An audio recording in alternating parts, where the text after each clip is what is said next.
Jeez, guys, you're too kind. You're too kind. What's happening out there, guys? Hopefully, I'm coming through loud and clear.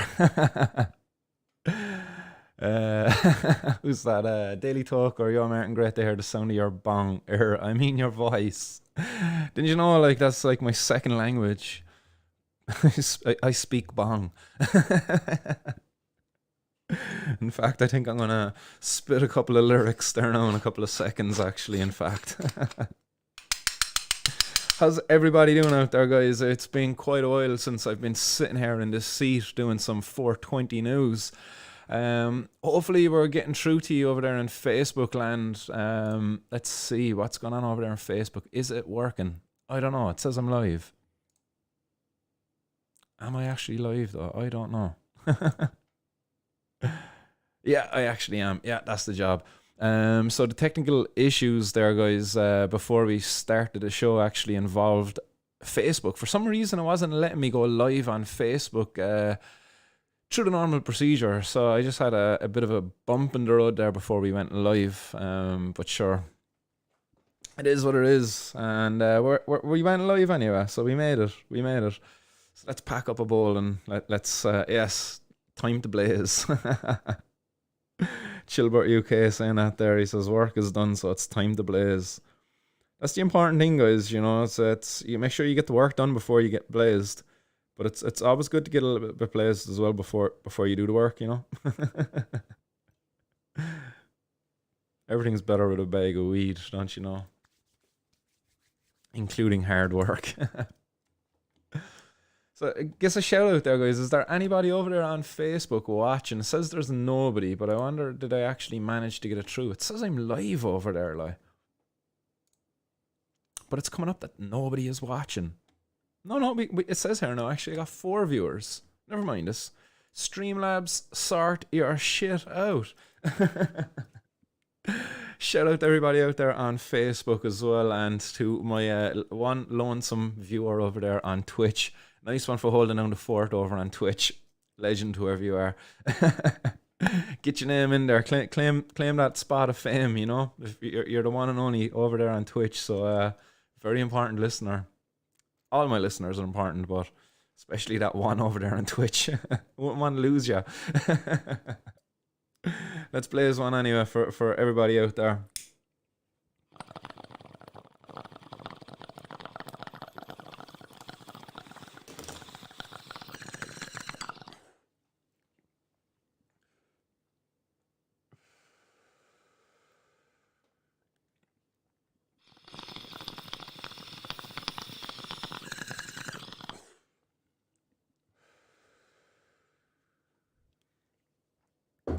Boom.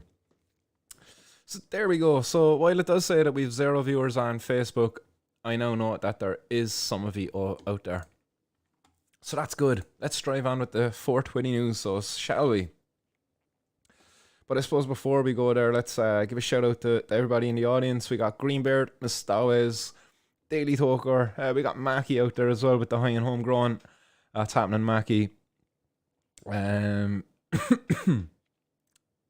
Anybody else we're missing? Casa, what's happening? Casa de Stragas. If you're hitting the comments out in Facebook land, guys, it seems like they're not coming through to me here on the multi-stream chat. So apologies. Look, I'll figure it out. I don't know what actually happened there, but it's a crying shame if you're out there on Facebook right now and you're not able to participate in the hotbox. So get on over to YouTube or get over to Twitch maybe. Who else is out there? Mr. Finnegan, what's happening, Mr. Finnegan? And we think we said hi to Chilbert as well. And Green Tea is in the audience. What's happening, Miss Green Tea? Billy Bonds is out there as well. And Scatnist. Howdy, all. Howdy. I think that's everybody in the hotbox. Sweet, sweet, sweet. Let's drive on then. So I suppose, look, just a quick bit of housekeeping, I suppose. Look, just to bring everybody up to speed, as I kind of touched off it there the other day. I done a quick protest in the city on the 7th of May. But basically, a couple of weeks ago there, after 4:23 on a Sunday, I actually became quite unwell. I had suffered a series of seizures, back-to-back seizures, otherwise known as a status epilepticus. That put me on my ass, I suppose to say, at least. For a couple of days, I can pretty much lost my memory of who I was, what day it was, what year it was, and all of that shit. Like, it was a ropey one. It was quite scary, but luckily, I returned to my normal senses. I regained my memory and my ability to function and all of that again. But it was quite a scary thing to happen. But it seems like it's all under control now. I haven't had a seizure since, and long may that continue. You know, so. Fingers crossed and all of that. But that was the crack there. So so I suppose just getting you up to speed on that going forward, then I'm going to be doing streams on Wednesdays from now on. I'll do a 420 news, a midweek 420 news on a Wednesday. So we'll do a one show a week, whereas, you know, in the past I was doing 3 shows a week. I'm just going to dial it down a little bit just for the time being anyway. And hopefully, you know, by dialing down the 420 news a little bit, that might free me up some other time there to work with the interviews, because I have been lacking a little bit on that side of it as well, and it's something I would like to get working on. And I think doing the interviews, it's not as demanding as 3 live shows a week, because these live shows, they do take a bit of preparation, in fairness. You know, if you're going to be going through, you know, 5 to 10 news articles, that means you got to read 5 to 10 news articles before you go live, and you got to reread them then while you're live, or at least part of them, or regurgitate them in some form.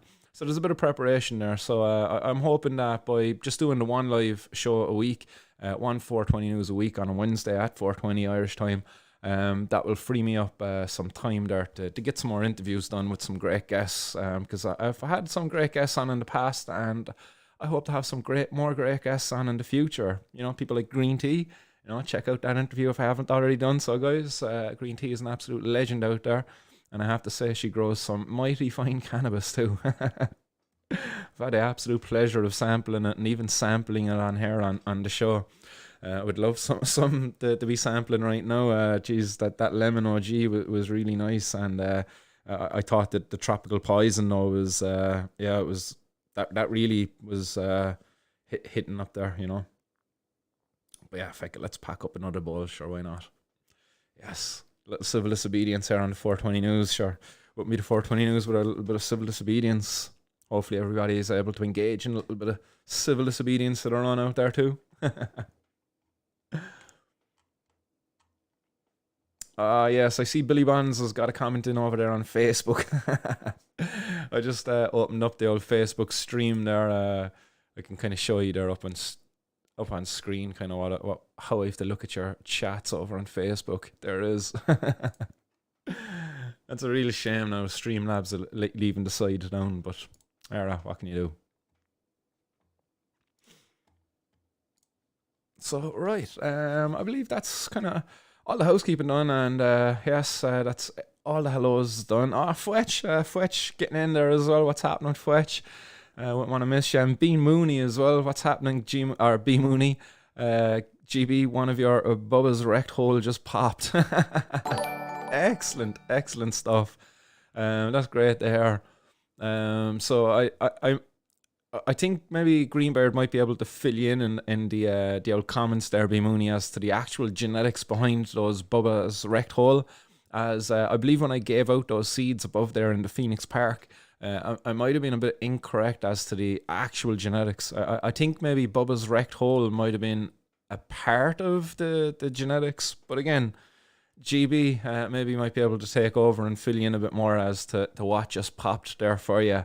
But great stuff. Make sure you get some pictures and send them on to me. And if you're not already a member of Percy's Grow Room, get an old grow journal going on over there in Percy's Grow Room. You know, get a photo there every couple of days and let us all watch the growth of Bubba's rect hole.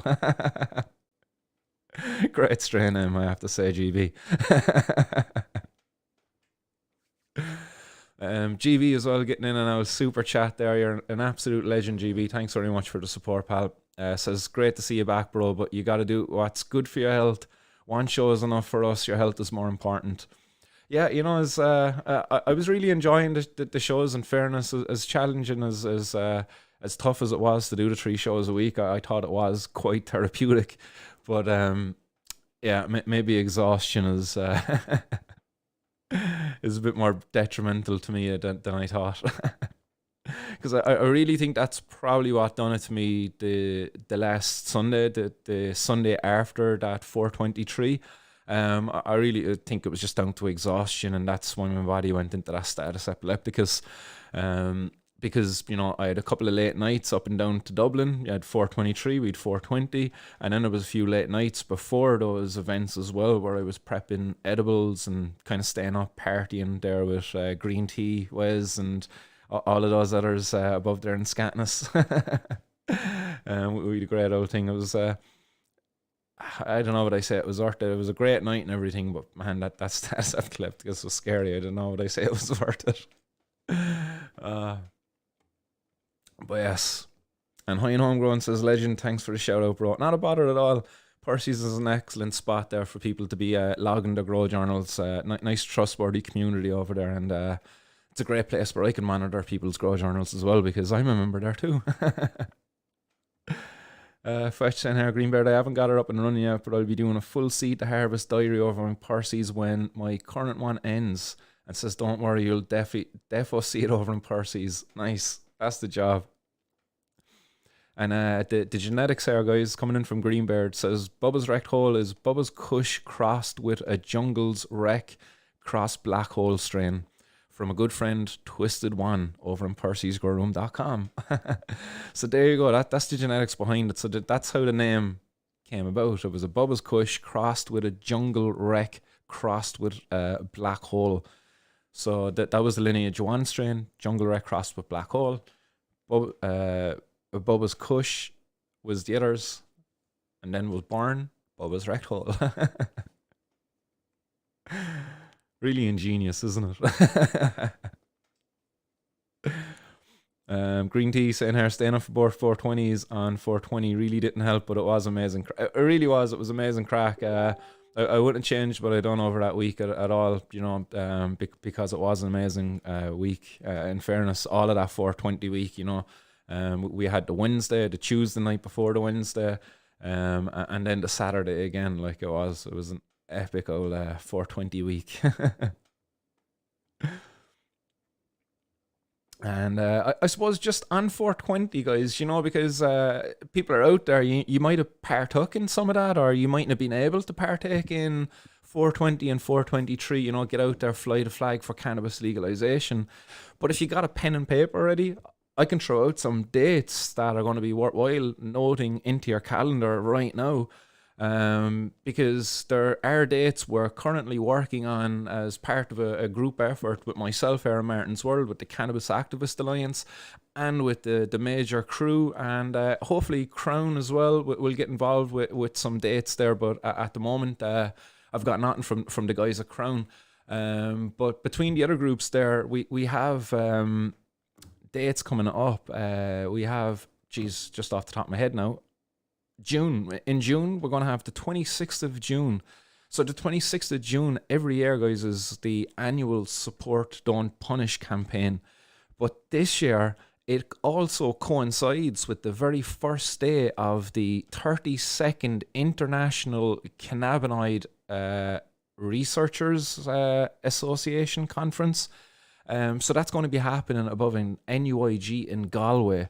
So on June 26th, in line with the Support Don't Punish campaign, we're going to hold a day of action above in Galway. And that's going to be done with myself here, Martin's World. It's going to be done with the Patients for Safe Access too, as the theme of the day will be Support Don't Punish, in line with the patients who are being currently unfairly punished because of the prohibition of cannabis. So we're going to have, we've no one confirmed right now, but we will have a number of patients above there on the day speaking, and I will be reaching out to the International Cannabinoid Research Association to see if any of their participants or speakers would be willing to come down and contribute to our day of action on the day, which will be happening above there in Galway City Centre. I don't have a definite location as of yet. But it's going to be most likely happening above there in Galway, probably close to, or maybe actually even in NUIG, if I can make contact with somebody on campus above there. Again, if you're out there in the audience right now, and if you are a student in NUIG, and if you are willing to help out and getting something involved, organised up there, we do need a student on board for us to organise an event on campus, I believe. So do get in touch with me if you're a student of NUIG. I've reached out to the Students for Sensible Drug Policy to see if any of them would, if there was anybody still active above there in NUIG, but I haven't got a response yet. And hence, I actually threw on this there earlier. I don't know if you can see this here. Society Committee Officer. I'll swing around there real quick.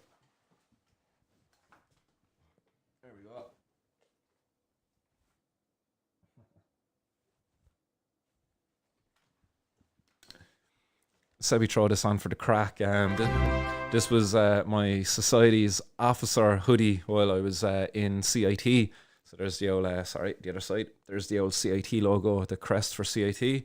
And on the sleeves here, it's actually got my initials, MC.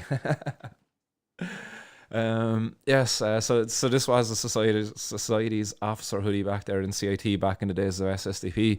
But fingers crossed, there's still people out there within that SSDP network above there in NUIG who will pick up the call and help fly that flag there on 26th of June above in Galway for Support Don't Punish, but also for the patients and for safer access to cannabis in Ireland.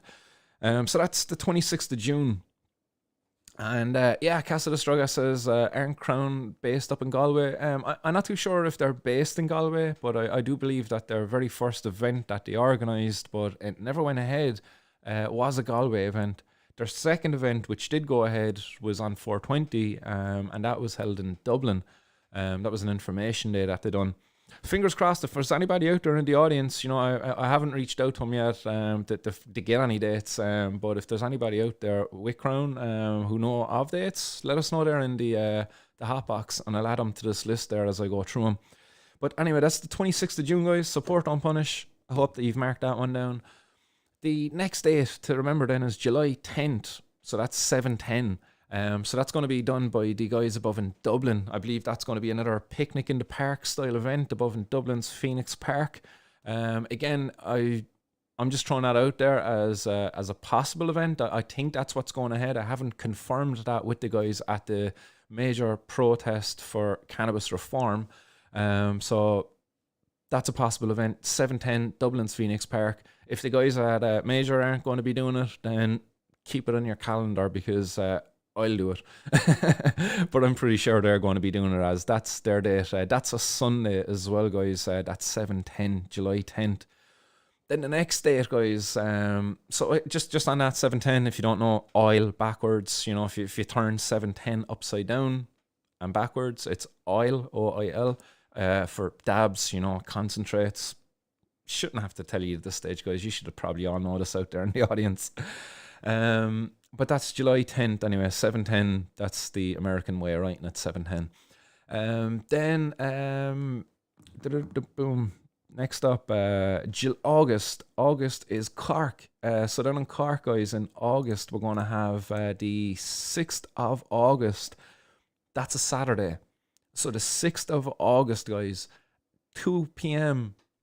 early in the day, whatever time you'd like to come down, we're going to be gathering at that park again that we gathered at in the past, down next to the skate park. Nice big open green area. There's plenty of room there for a nice gathering. So that's on the 6th of August. So that's going to be the Cork City Picnic in the Park. So let's stick that one down. So that's the 6th of August. There's going to be speakers down there again on the day. We're going to have entertainment, live music, and a really cool raffle there as well. The raffle as well will be in support, most likely of a local charity. Unless somebody recommends a different charity, I'm going to be proposing that we raise funds for the Cork City Search and Rescue, Cork City Missing Person Search and Rescue group. Their local charity here do tremendous work. I know a couple of the volunteers, so I'm a bit biased to have it, but I know the work and dedication that goes in there. And I think it'd be a great thing that our community can do on the day is raise a bit of money for a local charity. So that's going to be the 6th of August. Finally then, guys, 17th of September, Snoop Doggy Dogg is coming to Killarney. So on the 17th of September, we're going to be doing a picnic in the park again, I suppose. Pray for good weather there in September. It's a bit late into September, but hopefully the ganja gods will grace us with the glorious sunshine again as they have done in the past. But on the 17th of September, Snoop Dogg is coming to Killarney. So what other great day could you choose, to do a little picnic in the park down in Killarney?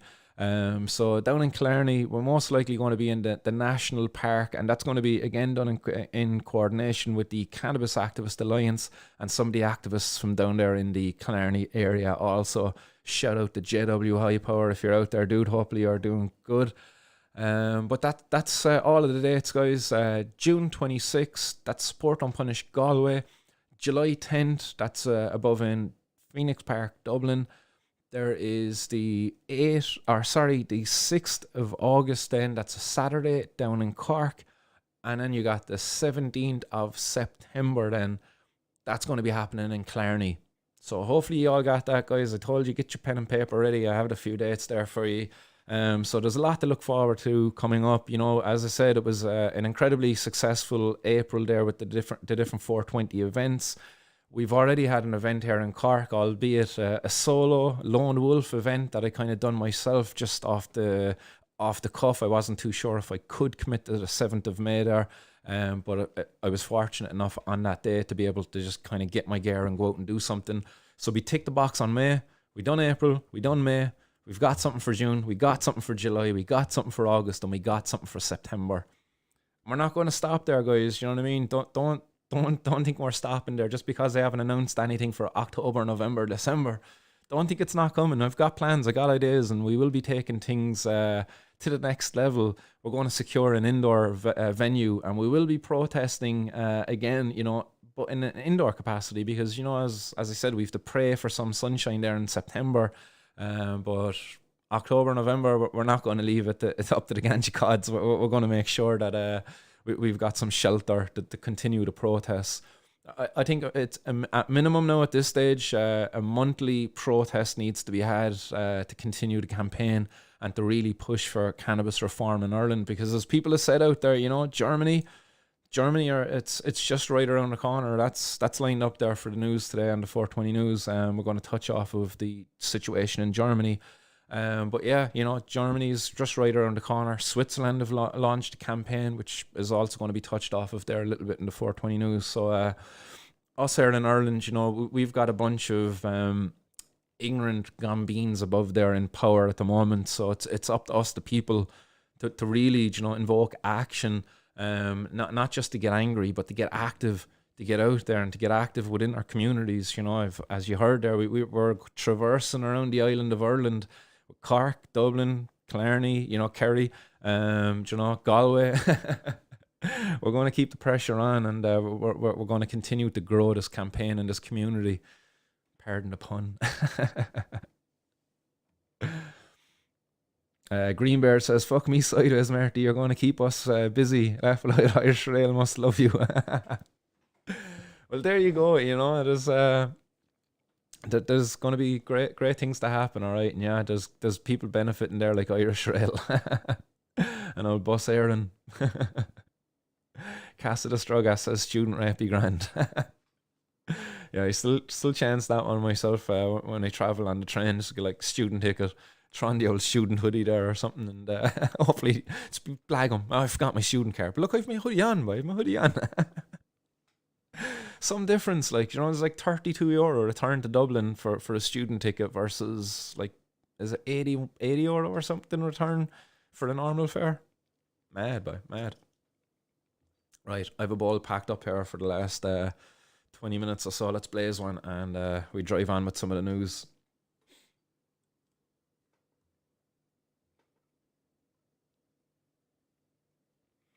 Mr. Finnegan, he says, did you mention Antoine's thing in Merrion Square? I'm not too sure of what the story is there. I actually heard mention of it there the other night last night actually on the chat. Completely forgot about that actually. What date is that? Because yeah, I'll definitely give it a mention. But I don't have much details on it outside of what you just mentioned there now, that Antoine's doing something above there in Merrion Square. But Antoine being a member of the Cannabis Activists Alliance, so if Antoine's doing it, then it's an event in alliance with the Cannabis Activist Alliance.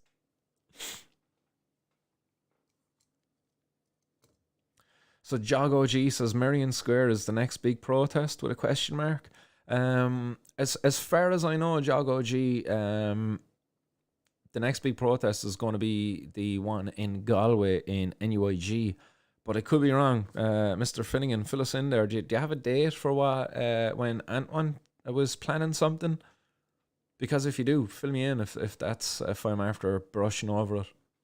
Again, I can remember a mention of it there last night, but I don't think we talked too much about it in the Cannabis Activist Alliance Tuesday meeting.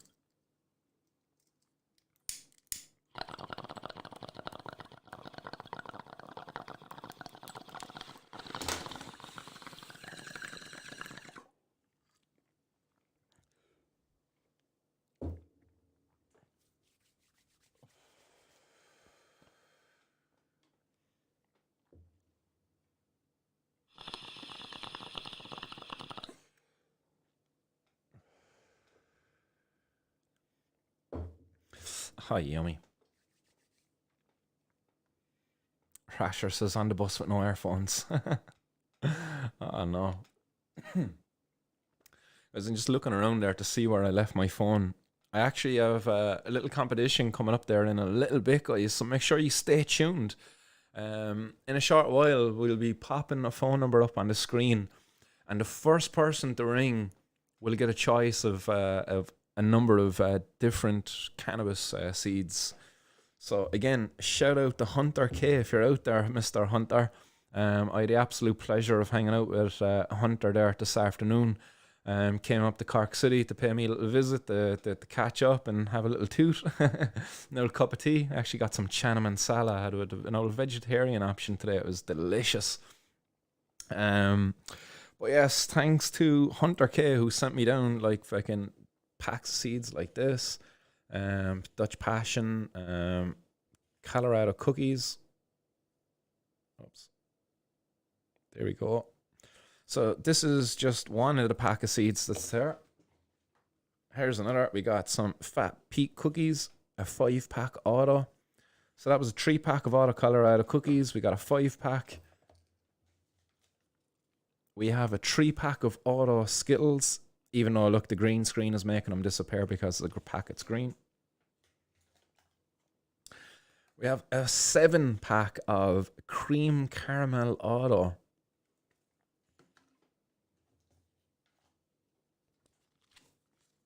We have a couple of Mad Scientist crossed with Voodoo here.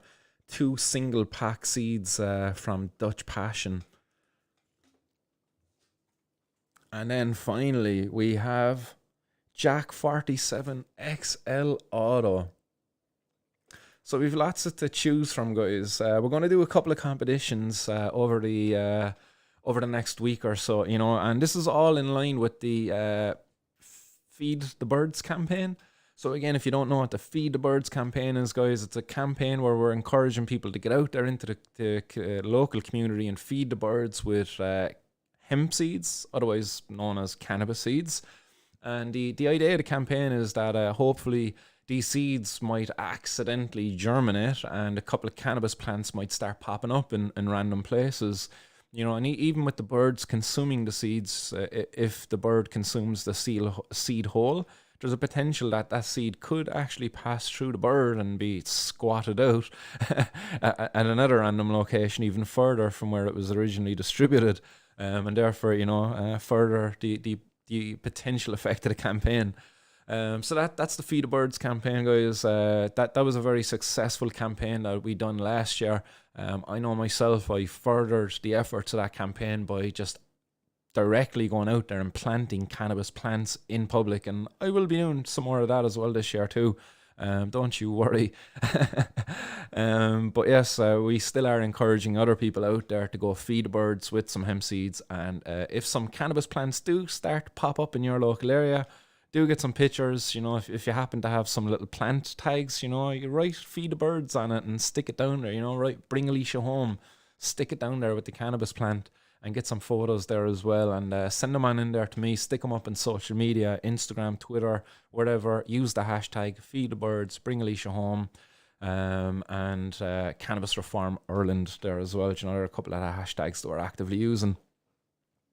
So that's what all of these seeds are for. They're a part of promoting that campaign. They're for, souvenir purposes. I wouldn't be feeding the birds these ones because these are really valuable seeds. These are for souvenir purposes. Souvenir purposes. So right, let me find my phone, and we'll be making sure that we're ready then to open the hotline.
Boom, sorted.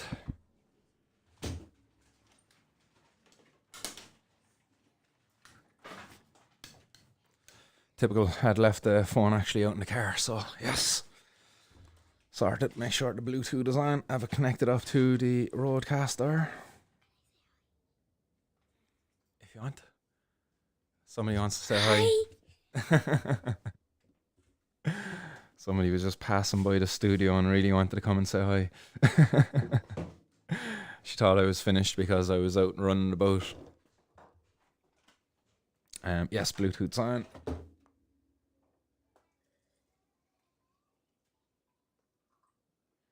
Right, we're competition ready.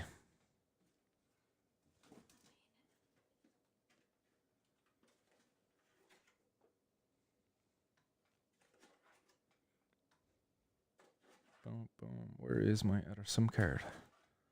SIM card manager. Yes, there we go.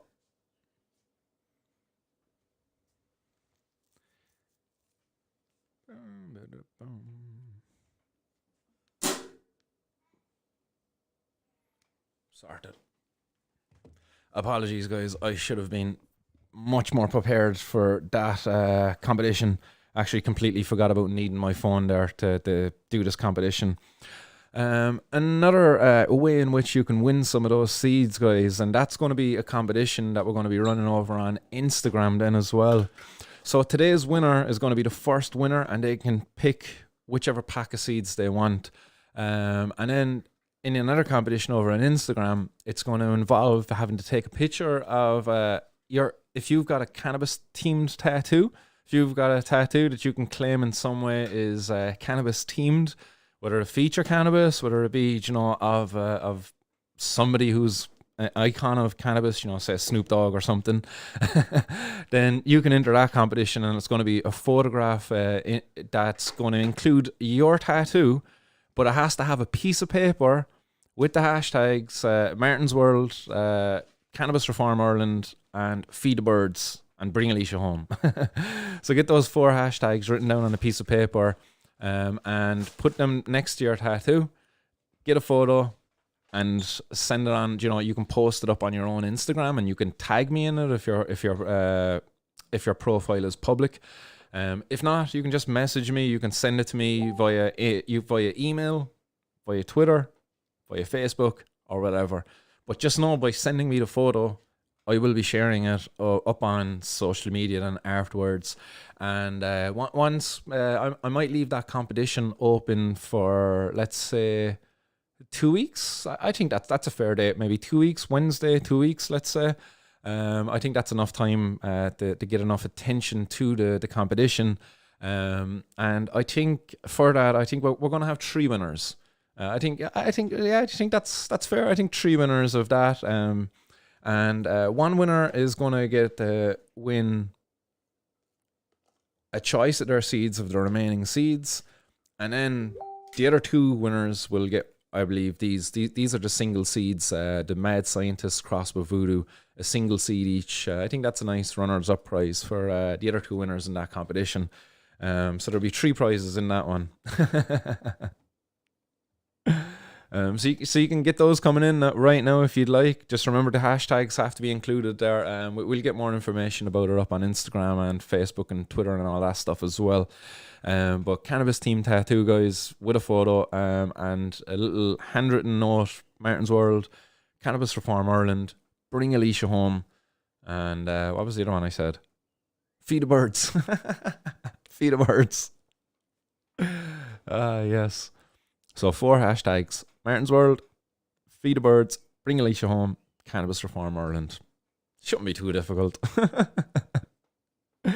So there's 2 cool competitions there, 2 fun ways to win. A nice variety of seeds. As I say, today's winner, guys, later on, once I'm gonna pop it up on screen unannounced. I'll say nothing, and you're just going to see the hotline come up, and you're going to be able to phone. So don't be ringing early now, guys. So I'm just going to show you right now, guys. I'm going to show you what you will see, okay? So this is not the time to call, okay? So do not call. But this is what you will see pop up on screen.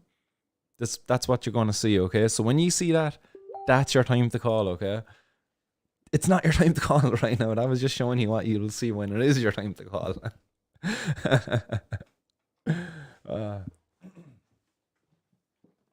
Get some ishka.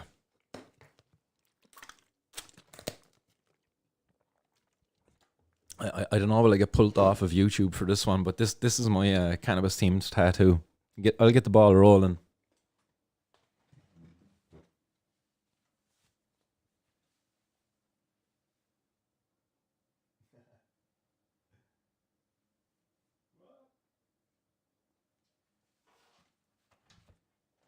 So I don't know if you can see that properly over the green screen effect, but that's actually the Ganja Man hero there from the not the High Times magazine, Soft Secrets.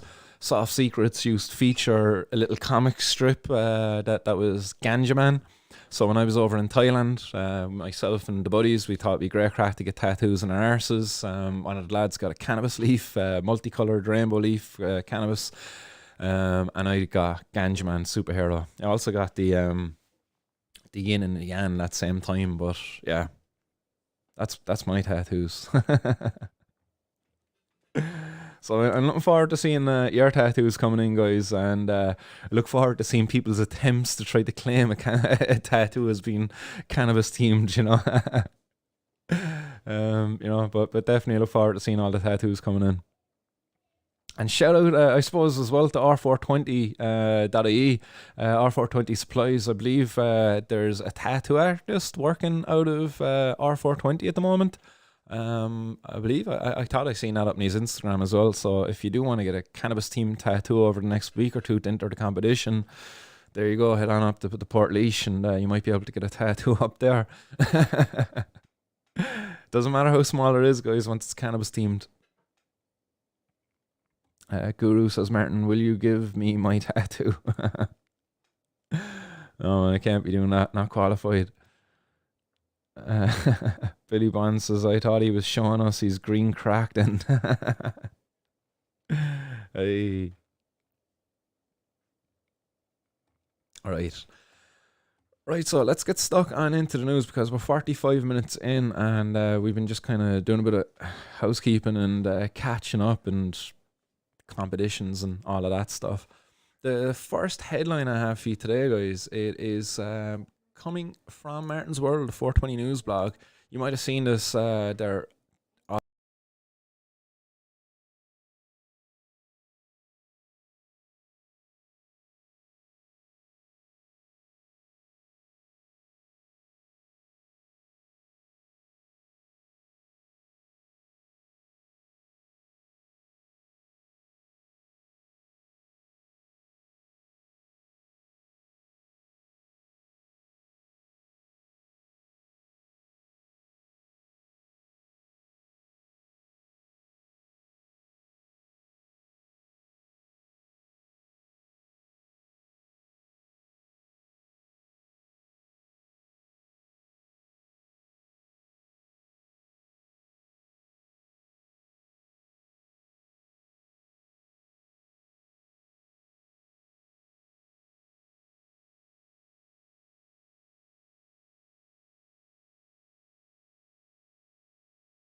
Boom. Are we there? I'm such a fucking titty. Nice one, guys. I realise now why you were ringing me. There I was thinking GB was jumping the gun, tried to win some seeds.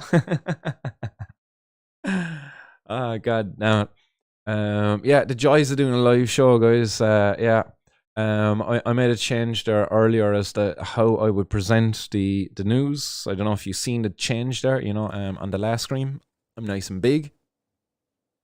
On the next one, I made myself smaller. But what I didn't do is I completely forgot to add the audio input for the scene. So my bad, guys. That's bad on my side. So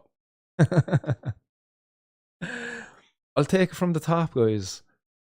So you might have read the headline already. Gardaí being investigated for working with organised crime gangs in Ireland. But is anyone actually surprised by this? Because no, I am not. And I was saying there, a very good comment actually made by Ashlyn Hudson from the People Before Profit in Arklow, a representative of the People Before Profit in Arklow, and also a member of the Cannabis Activist Alliance. She said she's more surprised actually that the Gardaí are being investigated, and that's true.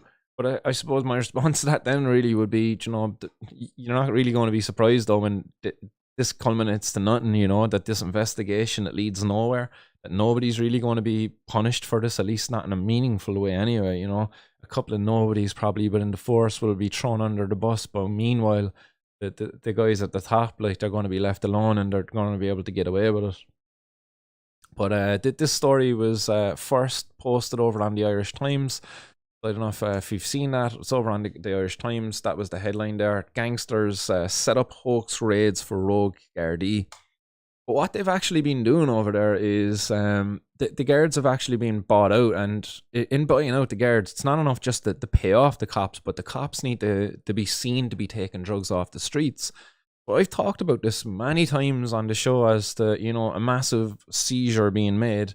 And in reality, that actually being only a small portion of a much larger consignment of drugs that comes into the country.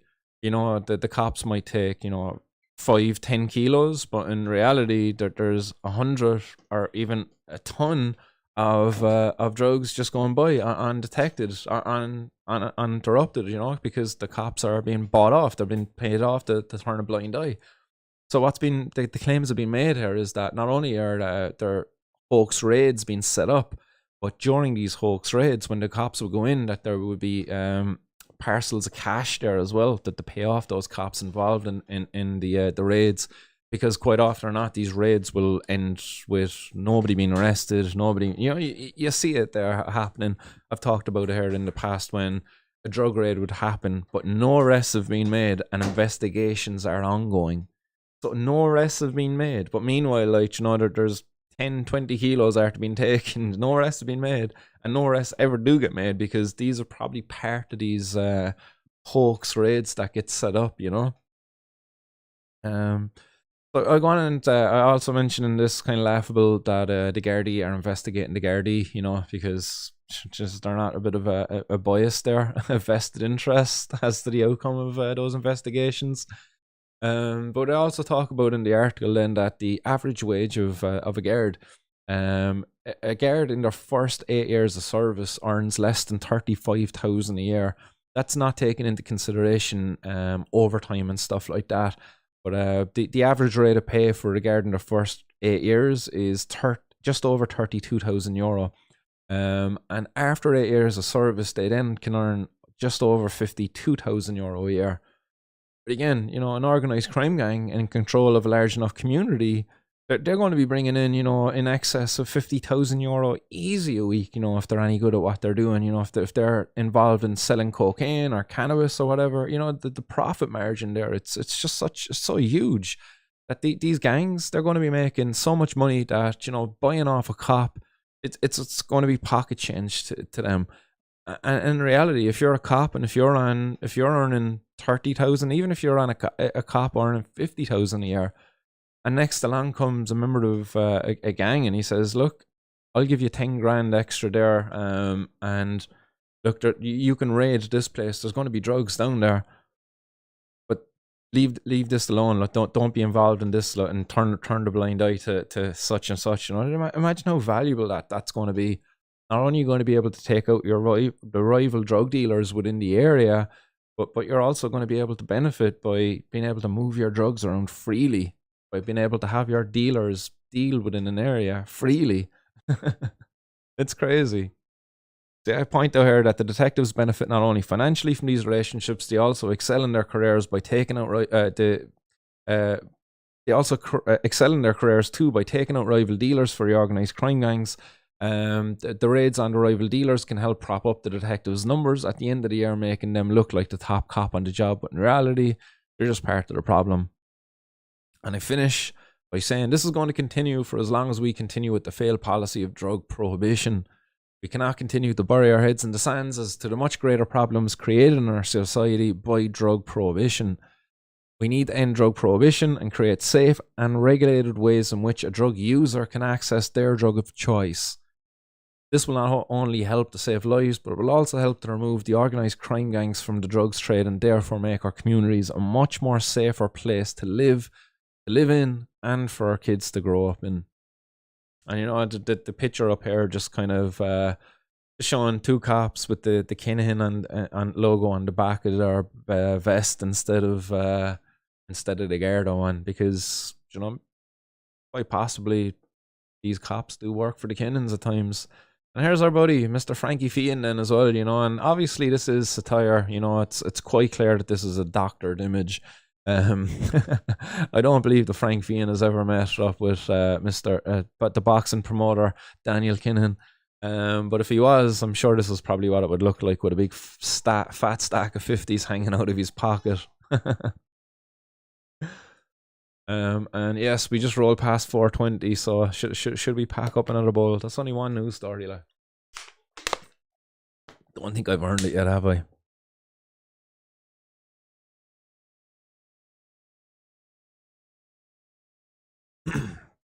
So it's not just the guards then either, guys, that are embroiled in corruption by organised crime gangs.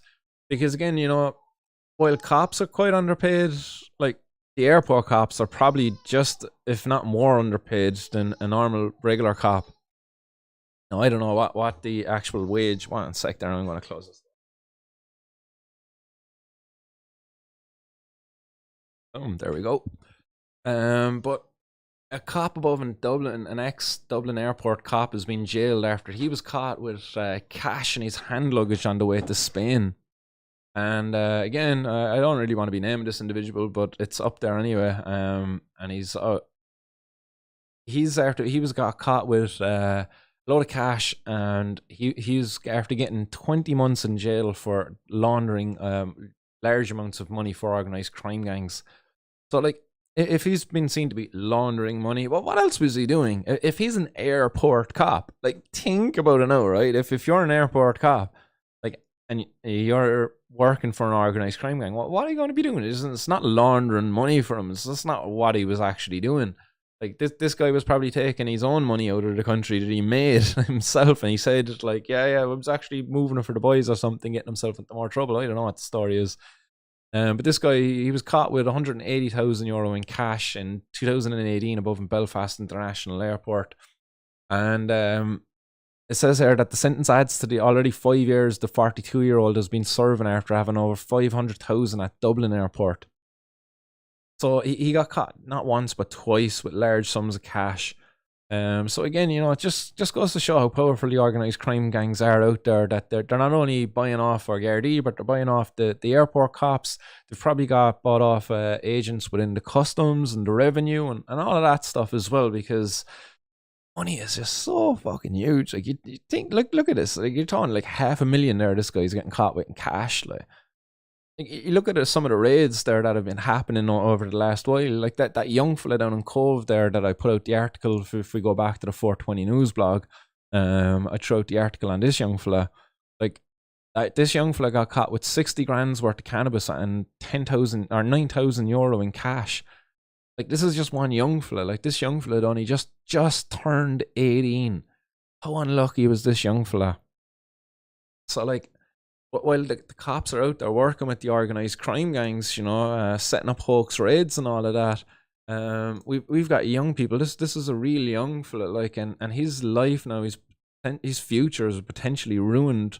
And like, was he a part of one of these fucking corrupt cops raids?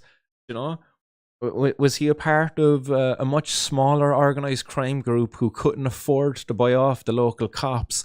And therefore, a much larger organized crime group came in and they used the corrupt cops within that area to take out the local young fella who's dealing in there, and now they're going to be moving in and they're going to have their young fellas working within that area. I don't know. Look, I'm just probably clutching at straws and maybe adding arms and legs to this story.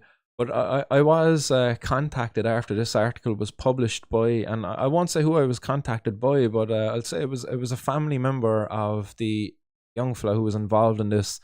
And that person said to me that since the story broke in the media, their life has been made much more difficult. That it's created divides there between family members and stuff, because the individual who reached out to me said that this young fella's extended family are thinking now that this person is involved with the likes of the Kenhans and stuff like that. And they're kind of almost like exiling this person, from the family. Like, it's very unfortunate, it's horrible. And when this case does go to court, this young man's name and address and all of that is going to be posted in the media, which is again going to only add to the problems there. But like, you look at the money on the table here, like a young fella just turned 18, he's able to do this in a short space of time too.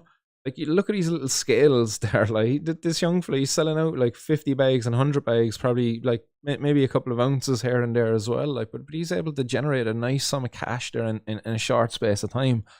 If you're an organized crime gang and in control of an area, and if you've got a couple of young fellas within the area that are able to do this for you, there you go, like 10 grand there, look on the table, from what, 5 or 6 young fellas. There's your 50, 60 grand, not a bother. Like, the young fellas are delighted. The young fellas then they're probably getting what, a couple of 50 bags to themselves a week out of it. Like I know myself, when I was dealing before and I was getting kilos, like I used to be going out, I'd get a kilo and I come back and I break that kilo up into ounces. And then I would sell a couple of ounces, but then I would break those ounces up later on into the smaller 50 bags. But like, the only thing I ever made off of that, and maybe it was because I was a bad fucking cannabis seller or what, but the only thing I ever really wanted to make off it was just have my own supply of cannabis. Like, once I was able to make enough just to cover the cost of it, which was 8 grand at the time, that's what I was paying for a kilo of cannabis. It was 8 grand. Once I got that 8 grand back, then whatever cannabis I had left, just kind of like, oh yeah, that's the job. I'll be able to like just consume that and just keep selling, and like let the extra bit of cash that was coming in, I would use that then to pay off the next one. So the next time I went out to get a kilo, I might have went out your man and I'd be like, oh yeah, look, I've got a grand there, look, actually, because I was able to sell a couple of extra 50 bags there before I needed to top up again, But like, I was making nothing. I was making weed. That was it. That was all I was making. Like, I was making weed and I was making friends. I thought I was the shit. Like, literally, like, much like this young fella. Like, I was most likely like this young fella, naive and sorry, I don't mean this in an offensive way. I'm speaking about myself here, but I was stupid. Like, I was making more money for the guy I was selling the cannabis for than I was for myself. But the risk I was running was huge. Like, and that's when I stopped, is when I came very close to a brush with the law one time. I had a half a kilo of cannabis, and I paid cash for this one. Actually, I bought a half a key that time because I actually had 4 grand. I don't know. I generated enough cash. I say I didn't make money, but look, actually, yeah, look, I probably did make a little bit of money, but I put the 4 grand into the half kilo, so that was mine. Now I didn't even owe anything for that. That was great. Like, I had half a key for myself. Like, it was this. That was the shit. Like. I think I might have made a couple of €100 off of that. Like, but with that half a kilo, when I was going home that day, there was a checkpoint on the road, and the cop, no word of a lie, the cop was about that much away from the half a kilo, the cop was checking my tax and insurance, and a half the kilo was under my bonnet. I put it under the bonnet of the car on the outside. It was vacuum sealed. It was sealed up and everything. But he was that close to it. He was checking my tax and insurance, and luckily I had everything good in the window. Flagged me through, didn't search the car, and I was just like, oh my god. But honestly, that woke me up to the reality of what I was running, and I stopped after that. Then I stopped buying large amounts. In fairness, I just started buying ounces again. I just went back to buying ounces. As I said, I had $4,000 worth of cannabis that time. So kind of as I would sell an ounce, I would just buy an ounce again for €300. You know, I lost out in the economy of scales. But I was just like, you know what, fuck it, it's not worth it. Like, because having half a kilo versus having an ounce or two, big difference there in how it appears in court. Like, so I did get the shits put into me, I suppose, by that, like, you know. But yeah, it was really nice to be contacted by this person's family member anyway, and to be told that, yeah, I hit the nail on the head in what I wrote within this article, as to the problems created of it, the dangers now that this young fella faces. Not only, like, you know, are the people going to be suspecting him of maybe ratting on him and all of that, but they're also going to be still looking for the money there as well as the other problems created between the family network as well. It's horrible. And you know, that Neil Woods video is up there as well, you know, as to, you know, police all over the world know. You've all seen this already. I've played this loads of times. We're playing again though while I quickly grab a drink. These are headlines we all know. The police have made another big bust, and they're keen to show it off, with the drugs laid out on a table and the cameras clicking. Senior police love this coverage. They get to bump up their statistics and push for bigger budgets. Politicians use it to convince everyone their policies are working. Journalists know that drug stories always generate clicks. But there's a dirty secret that every cop in that picture knows.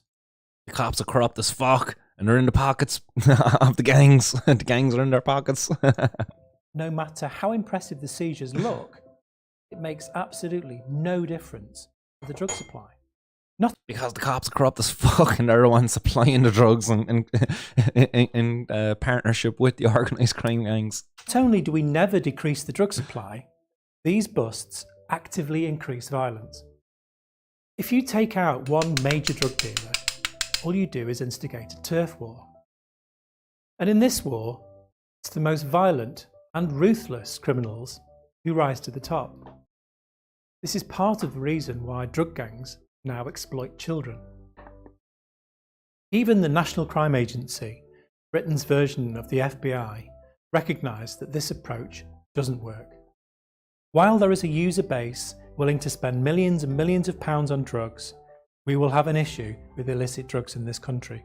Yes, we will. We can't arrest our way out of that. We need to tackle the drivers behind it. Wherever you see police post this kind of drugs photo op, please post this video in the comments so we can continue this discussion.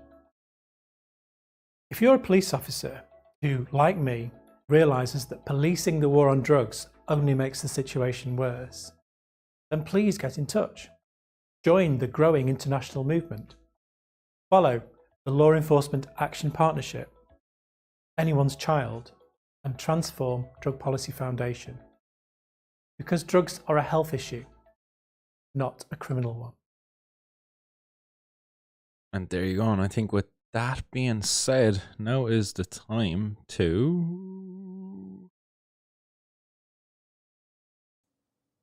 have to go back here. Do that.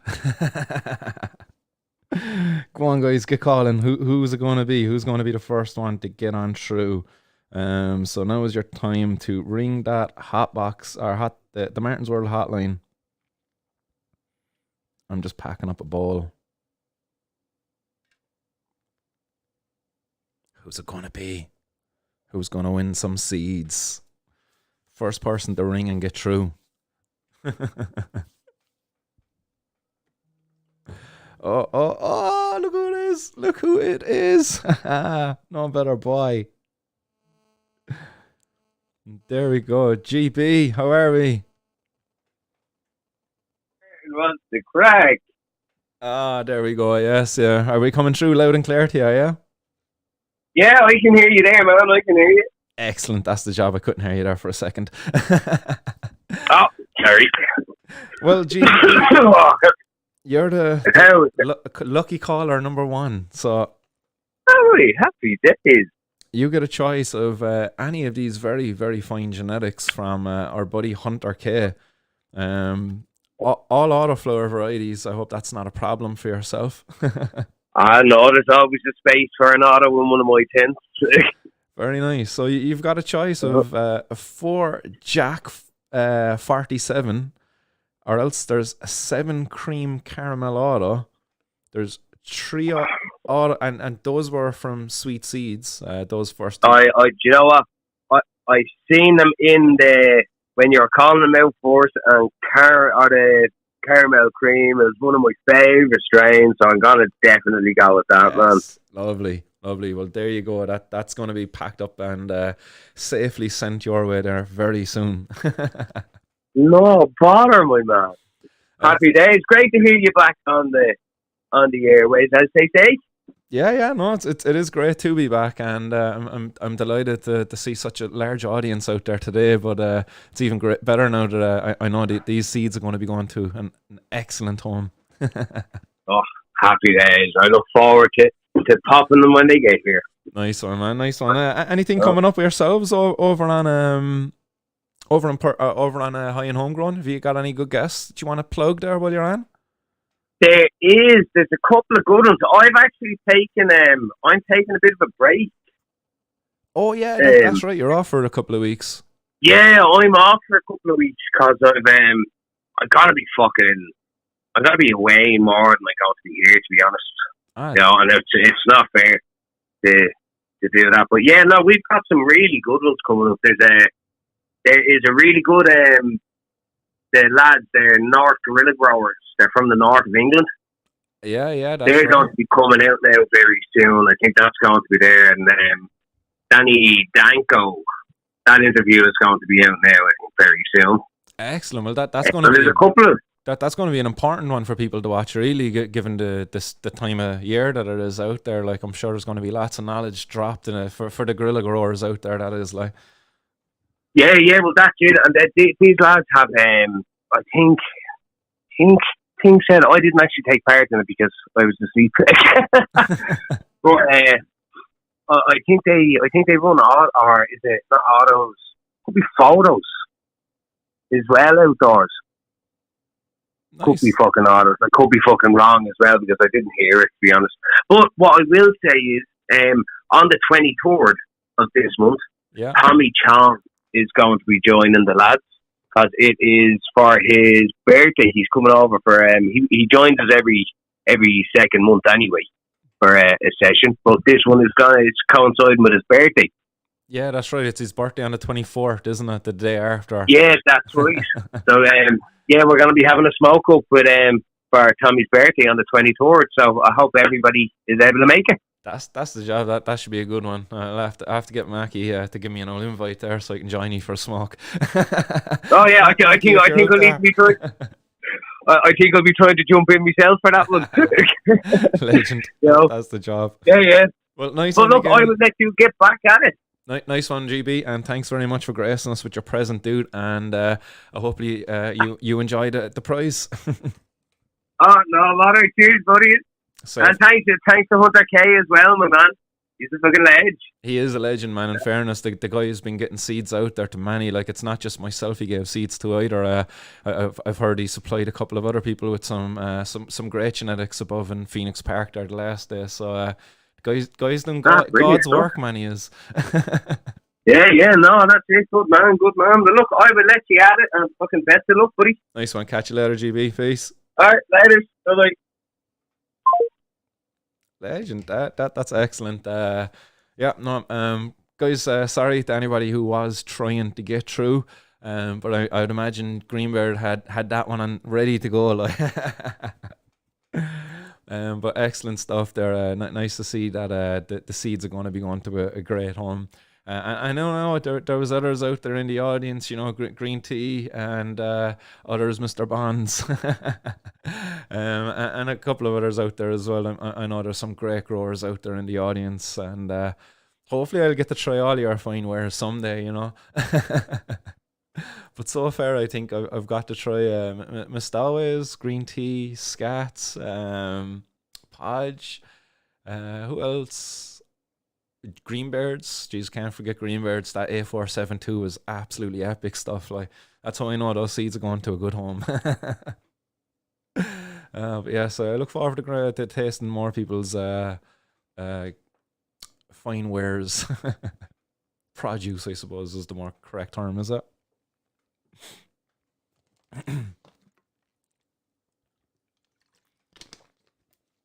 Yes, Mr. Bonds. It is bong o'clock. I was actually going to pack up the old Gandalf pipe there a couple of minutes ago, but I was down to the ends of my grinder, so my grinder is actually empty now. So it wasn't really the makings for a pipe because it was very fine material. So I'm going to bong it, as you do, at bong o'clock.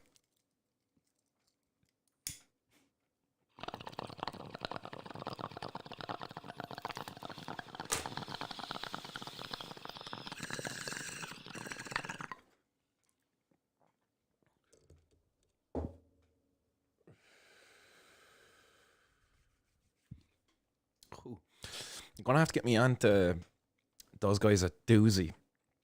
Gonna have to get a Martin's World branded bong made up. And I know the guys over in Doozy do some personalized stuff. Greenbeard, did you ever get yours actually? I know you were getting one made up. Don't think I've ever seen any pictures of it, so not sure if you've ever arrived at it. I'm gonna have to get on to him anyway and see what the crack is getting a Martin's World one done. I know they had a Liverpool one and it was like, fuck soccer.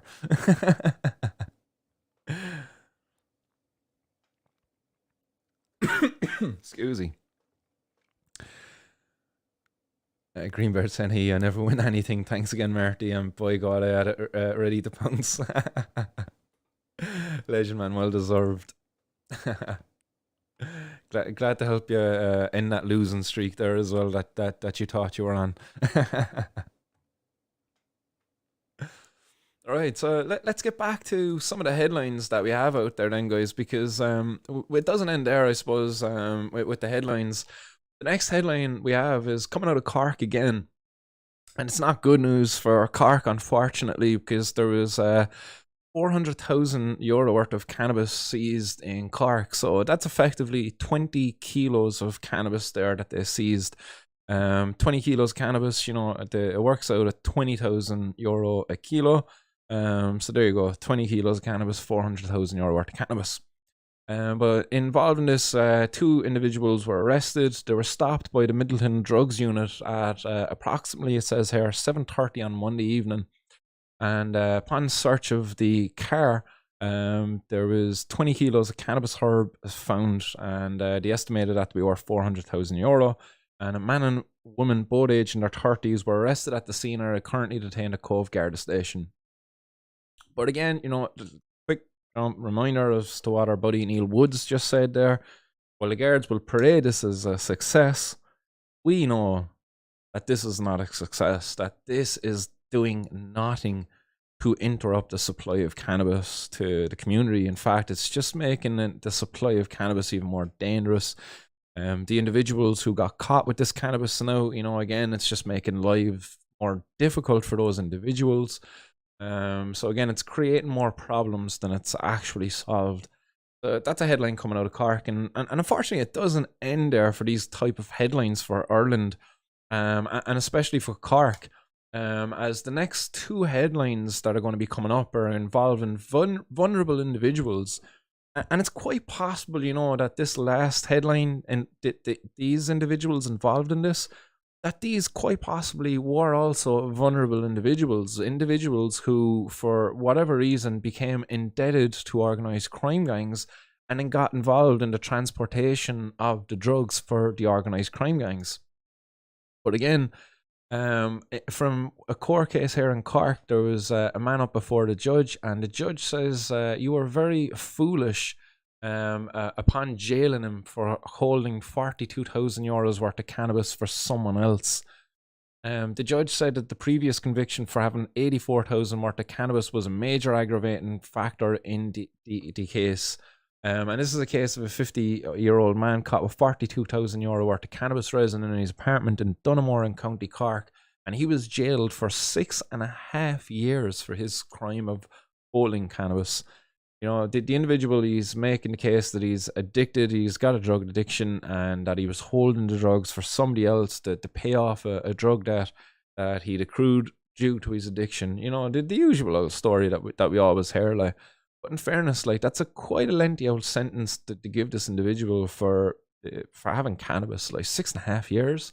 That's €80,000 a year to the taxpayers. Like do the maths and that there. Like, this is about €500,000, or is it more than €500,000?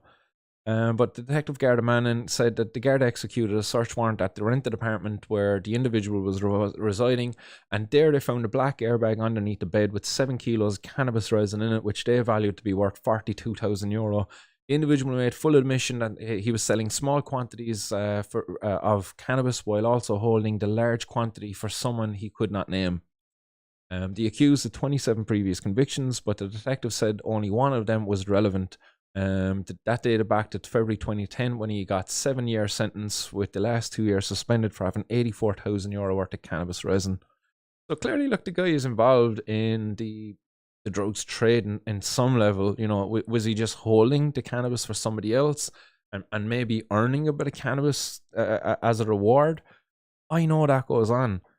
I know people who, you know, that they would let somebody store a gear bag in their gaff and they were getting $25 a week for it. $25 a week. Like, that's €100 a week that person was getting to allow somebody to store a gear bag. Just a gear bag, you know, that's what they're told. Obviously they know a gear bag, you know, it's much more than a gear bag. And one of those individuals actually got raided and caught with the stuff, like, and, you know, is it worth it? All they were getting was €100 worth. Like, what was this guy getting? Like, he was holding like cannabis resin, like, you know, he was probably getting, you know, an old a bar a week or something like that, you know, a couple of ounces a week, you know, maybe half bar a week there to allow him to store, you know, kilos of the stuff in his gaff. But again, a vulnerable individual being preyed upon because he's in a situation where, you know, he wants to be able to enjoy himself. He wants to be able to consume some cannabis, some hash, but he can't really afford it. So he makes out the story there that he's got an addiction, but really he's not really got an addiction. He's just got a desire for something that he can't really afford. And the individual then who preyed upon him, if that is the case, and made him store the stuff in his gaff, like, you know, it's ridiculous. Like, again, it's something that doesn't need to be happening. If we were to have regulation in place, retailers are not going to be preying upon individuals. You know, like, if I'm able to legally set up a cannabis dispensary, my cannabis is going to be stored safely within that premises. I'm not going to be needing some addicted individual out there in the community to store my cannabis in their property, because, boy, I'm not going to need that. I'm going to be a legitimate business owner. I'm going to have a safe, secure premises where I'm going to store my cannabis, you know. And therefore vulnerable individuals such as this person who's got an addiction, they can then be protected, because I'm not going to prey upon them as a legitimate business owner. I'm going to hire other reliable individuals out there from the community to work within my store and provide that service to the community. Provide high quality, low cost cannabis. Martin's World. I wonder, should I, if cannabis ever comes legalized, I wonder, should that be the name of the cafe, like Martin's World? It's like, I wonder, Martin's Lounge. But yeah, look, I suppose when I'm laughing and joking about this, it's an unfortunate situation here where this individual finds themselves in, because that's quite a lengthy sentence to be getting, and this guy now is going to be behind bars. This guy's obviously got family. He's 50 years of age. He doesn't need to be getting 6.5 years behind behind bars, like, you know. Like, he's a danger really to nobody. Like, he's storing a bit of cannabis, as I said. Like, you know, it's like regulation sorts out that issue.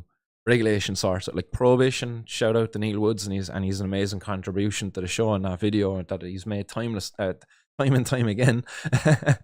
But prohibition doesn't work. It only serves the organized crime gangs, and vulnerable individuals like this guy in this story get preyed upon.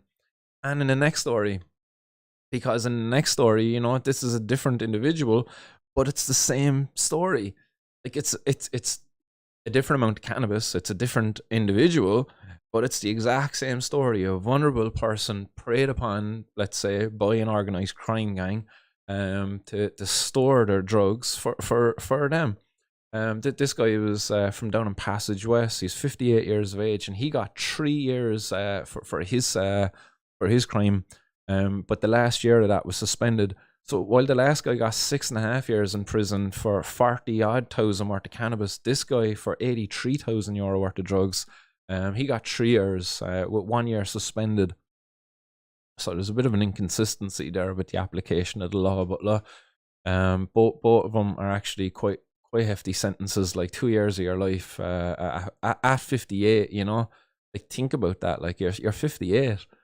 Like, how many years are you really going to be living for? Like, you know, and what's the quality of those years of the later years? Like, if you're 58, like, you really want to be cherishing that time. Like, you don't want to be giving up 2 of those fucking final years of the end of your life, like, to prison. It's ridiculous. And for something like cannabis, it's like, come on, like, all right, this guy had a bit more than cannabis now, in fairness. He had €43,000 worth of cannabis resin, €11,000 worth of cannabis herb. He had some ecstasy pills worth €9,000. He had €1,600 worth of cocaine, and a variety of other tablets worth over €18,000. So this guy was fucking like a supermarket of drugs, a one-stop shop. Again, you know, another example is the how prohibition creates a much more dangerous environment in our communities for kids, let's say young people, teenagers like myself, who might at that age want to experiment with a little bit of cannabis. And now you're offered, hey, do you want to try some, you know, ecstasy? Do you want to try some coke? But the judge in this case, anyway, he said that the accused is a vulnerable character with a cannabis addiction, and he was under threat. That's hilarious. That's so fucking funny. Like, he's acknowledging that he was a vulnerable character, but he's more vulnerable to your prohibition of drugs that you're supporting, Judge, than he was actually to the organized crime gang. You know, your prohibition of drugs that you support, Judge Dara Hayes, has made this guy's vulnerability much more easy to prey upon for these individuals who would prey upon him. You know, if cannabis, if hash was sold legally, even MDMA, even ecstasy and cocaine, if these things were sold legally, if there was a legal, safe, regulated way in which you could go and get access to them, the vulnerability, the risk for this vulnerable character, it really decreases, doesn't it?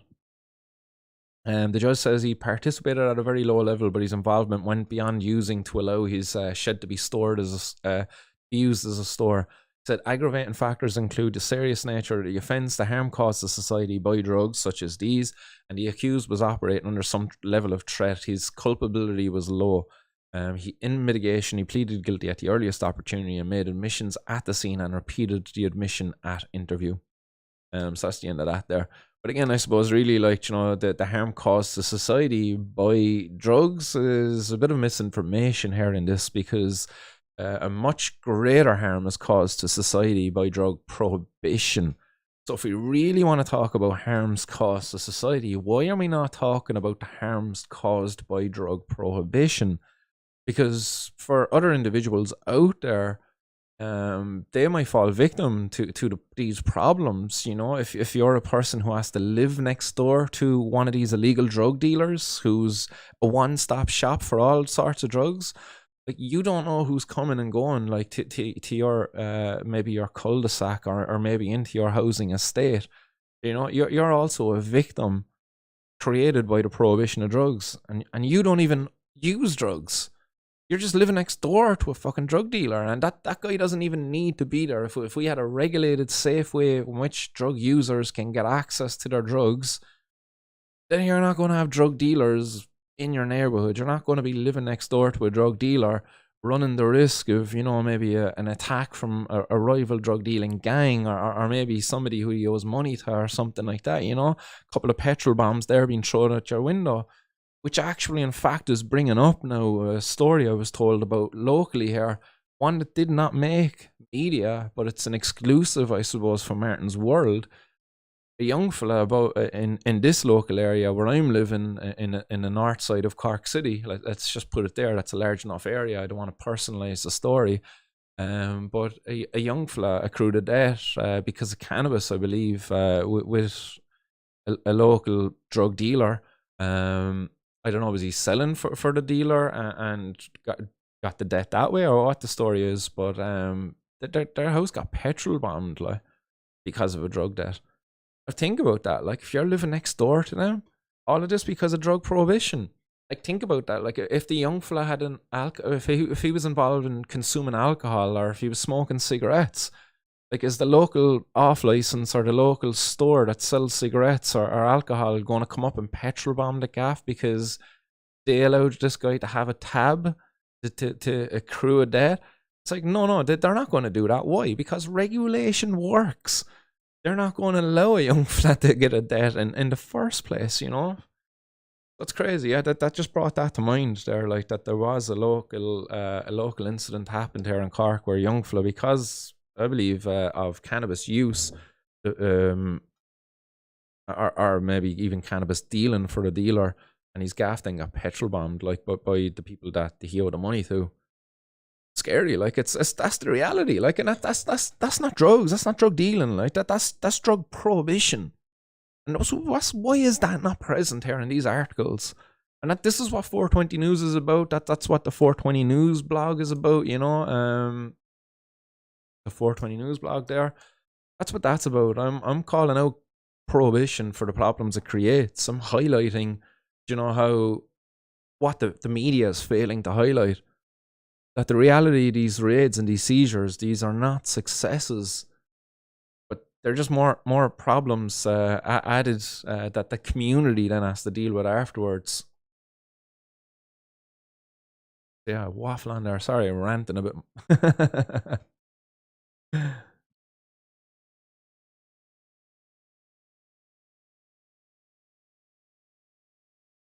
Dreamer says it was a question I was giveaway. It's Tinkle says, if only it was known more that alcohol is the most dangerous drug. I think that's known, and we can tolerate that in society. So if we can tolerate alcohol in society, if we can tolerate tobacco in society, surely there's room for cannabis. Surely there's room for other drug users and their drug of choice too. If a person like Dr. Carl Hart, think about Dr. Carl Hart. He likes to use heroin as his recreational drug of choice. He likes to smoke a little bit of heroin, I think, or is it snort it? Somebody in the hot box there might let me know as to how he might consume it. But I believe he smokes or he snorts it. He doesn't inject it anyway, to the best of my knowledge. But again, he talks openly about it being his recreational drug of choice. And he talks about the addiction to it, and that it's completely, it's misinformation. It's hysteria really as to the real nature of the addiction to heroin.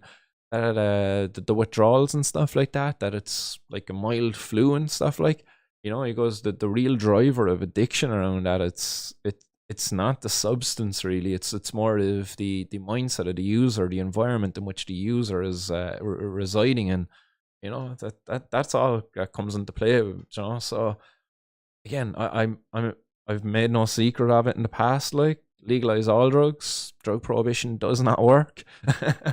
I hope that's not a problem for anybody out there in the audience, and if it is, I would gladly welcome you on, and we can have an open and rational, collected conversation, as to our differences of opinions there, and maybe you might be able to enlighten me to something, or maybe we might learn something else. But I welcome people on here to, if they feel so strongly about that, if they think that all drugs shouldn't be legalized.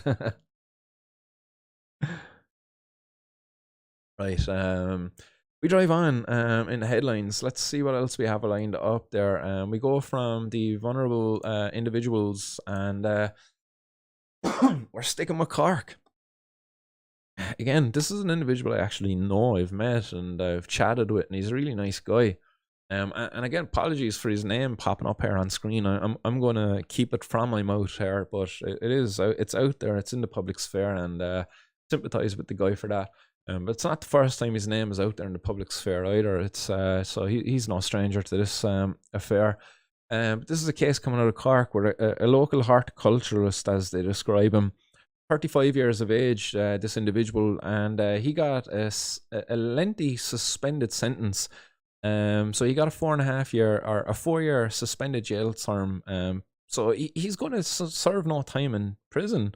I'm not too sure as to who's like what the argument was that was put forward, or what the case is. But he's a very lucky guy anyway, that's for sure.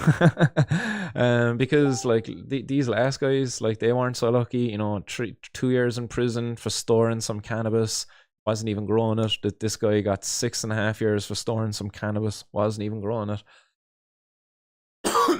This individual, he was growing cannabis. And he's very lucky also, like, because they don't mention how much cannabis he was actually growing. Now, I met the individual, and I think he told me at the time that it was quite a number of plants, I think. Sorry. Tickly there. But yeah, I can't remember as to how many he told me it was, but maybe it was the past incident he was actually referring to there as well, because it talks about here, and this is that the individual actually had been afforded an opportunity in the past, that he was given in the past. I think it was a 2-year suspended sentence for a very similar case where he was caught involved in the cultivation of cannabis. Not only was he caught with cannabis, he was also caught in possession of some cocaine also that was for his own personal use. And that's what he pleaded guilty to, possession of cannabis and cocaine for his own personal use. So you got off anyway, like, so lucky guy, that's what I'll say. I'm gonna have to have a chat with him and see what the crack is with this guy, Emmett Boyle, defense barrister. He presented a character reference on behalf of the accused, and apparently that's what convinced the judge to go a bit lenient on him. Like, fair play to Emmett Boyle. So that's why I wanted to bring this one up, you know. I just wanted to do a bit of advertising there for Emmett Boyle. Because if you get caught with some cannabis and you're growing it for your own use, Emmett Boyle's your man, apparently. Okay, yeah, look, I'm laughing about this. He did get a 4-year suspended sentence. And it is saying here as well that this individual, the 35-year-old who got caught, he also has to partake in, at his own expense, with the probation service, a urine analysis drug test. So he has to piss clean for the next 18 months, I think. So that's an unfortunate case. But the guy did submit 2 months worth of clean urine samples. Now, it's easy to doctor those things, I know that myself, like, but is he actually having to piss clean? That's unfortunate. Do you know what I mean? If he's been bullied into having to give up cannabis, I feel sorry for the guy. I really do. I reach out to him. I'm going to see if he'll come on and have a chat in the podcast with us, share with us his experience, what it was like, and if he would, you know, endorse Emmett Boyle as a solicitor for growers. That's the big question I have for him. Is Emmett Boyle worth it? Miss Always, I have to give a shout out to yourself there, actually, as I see there now that you sent this in there just over an hour ago, and I never acknowledged it. Legend. Sent in on 420. It took me days to recover from 420. Great fun. Yeah, it took me days to recover as well. Great fun had at 420. Yeah, for sure. But yeah, I'll see what the story is anyway with this grower, this individual in this case, if he will grace us with his presence here on the show, and I'll chat about the whole affair. So we drive on then, and we go to the Sunday World, But in the Sunday World, apparently the headline here is "Dopey Sums," and there's a bit of a pun there because it's sums involving how many joints you can roll from 700 grams of cannabis. So apparently a judge sparked some debate, and again a bit of a pun there again, like this Sunday World guy. Who is it? Stephen Moore. Stephen Moore, take a bow. I like it. I do like it. You know what I mean? Not one, but two puns. So the judge sparks the debate after claiming that a man caught with 700 grams of cannabis could make 4,000 joints. And I don't know about you, but like, to be fair, I know a few guys and they are quite stingy with their cannabis. And you know, I said the judge mightn't be far off there with some of those people in the past, like especially as young fellas. Like, you know, the fellas out there who top load a joint. You know those fellas. You're making the old joint and they put in the tobacco and they're making sure no one's looking, and they just put the bit of weed at the top that they're going to smoke and they quickly roll it, and you know, those fellas. Those fellas would probably make 4,000 joints out of 700 grams of cannabis.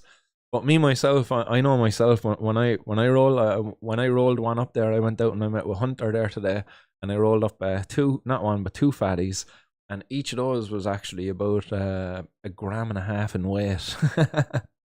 And nothing but pure cannabis in each of them too. And those were quite nice.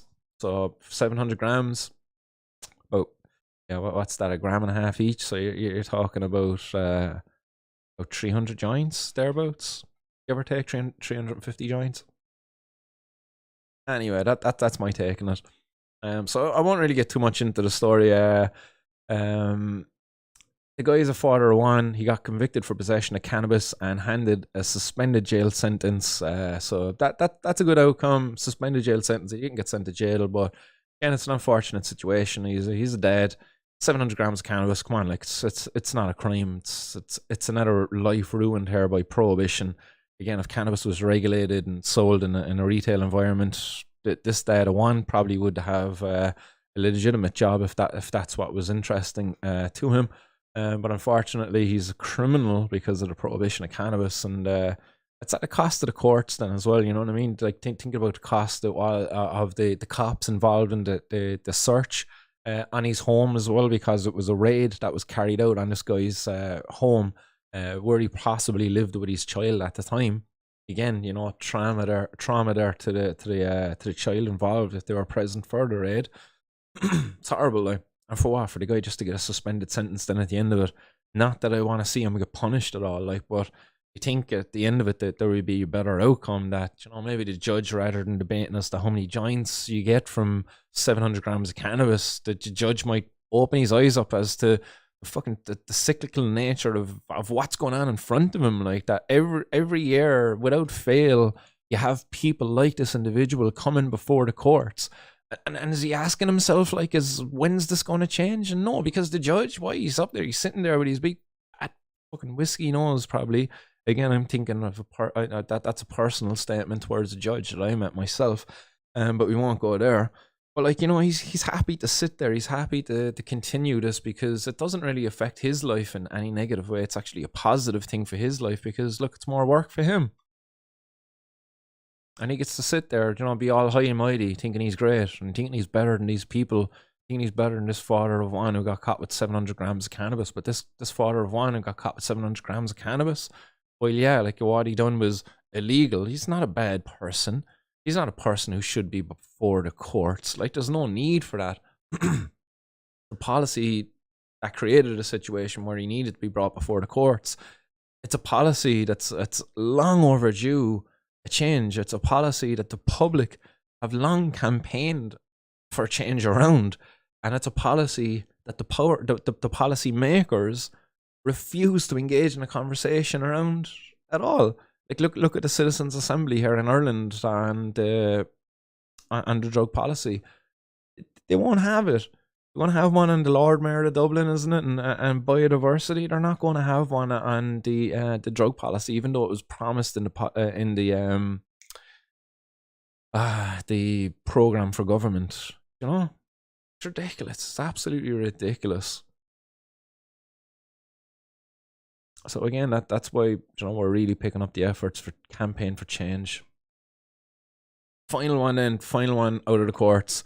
A taxi driver jailed after becoming a drugs courier to pay for his son's debt. He was refused a PSV license upon his release now from jail. But like, it's not bad enough that this guy got preyed upon by organised crime gangs to be a drug courier to pay a drug debt left by his son, who had to head off to Australia because of the devastation left upon a country by the government here. A lot of people, even family members of my own, had to leave and go to Australia. Bit of a sad subject, sore subject I don't want to talk about, because got nieces and nephews over there that you know I don't get to see. Same policymakers, you know, who run the country. The same policymakers who support prohibition, that supports the organised crime gangs that carry out this kind of activity. You know, they take advantage of individuals like this who only wants to protect his son. So he says, yeah, look, son, feck off over to Australia. You cop on, get a good job for yourself, and I'll sort out the drug debt here for you. You know, it's very, like, I'm a dad myself. And I hope to God that by the time my kids my son grows up, anyway, at least, you know, obviously my oldest daughter now is 14, or yeah, going on 15 now this summer. Scary. Scary shit. But I hope by the time that, like, by the time even my 15-year-old reaches the age of 18, that the dangers of drug dealing are going to be removed from society. That if my daughter at the age of 18 wants to try some ecstasy, she would be able to go down to the local pharmacy or wherever is regulated to supply some ecstasy to those individuals who want to try it. You know? Am I a bad dad for allowing my kid to want to be able to go and get ecstasy should she desire it in a safe way? I would think I'm a responsible dad for wanting that, you know? And you know, I much like this dad here, I would do anything for my kids. And yeah, couriering drugs is probably the least. I would kill for my kids, to be very honest. So yeah, this father, you know, it's like, it's not bad enough then that he had to go to prison. He served 2 years in prison, I believe. And when he got out of prison, then he was unable to get back his PSV license. He's applied for his license. He got refused. He appealed the refusal, and that's been refused as well. The judge upheld the refusal. The refusal was based upon the grounds that the guy is not of good enough character to be granted a PSV license because of his past, you know, involvement there in drugs. Sad state of affairs. It's unfortunate, but again, you know, it's another victim created by drug prohibition. So there you go. That's all of the cases coming out of the Irish courts, I believe. Or no, we got one more. 1.5 million worth of cannabis seized in Kildare and Meath. Also seized was a sizable quantity of cocaine and mixing agents and other drug paraphernalia as well. I think it was actually €1,100 worth, 1.1 million worth of cannabis. Yeah, 1.12 million worth of cannabis and 420, yay, 420, woo, worth of cocaine. 420,000 worth of cocaine. Drugs and all have been sent for analysis, Forensic Science Ireland, and the seizure, again, part of Operation Tara, blah, blah, blah, blah, blah, blah. All that bullshit. Again, you know, guys, like, while this was paraded as a success, like, it's quite possible that this is just a part of a hoax raid, a hoax seizure, you know, or maybe taking out the rivals.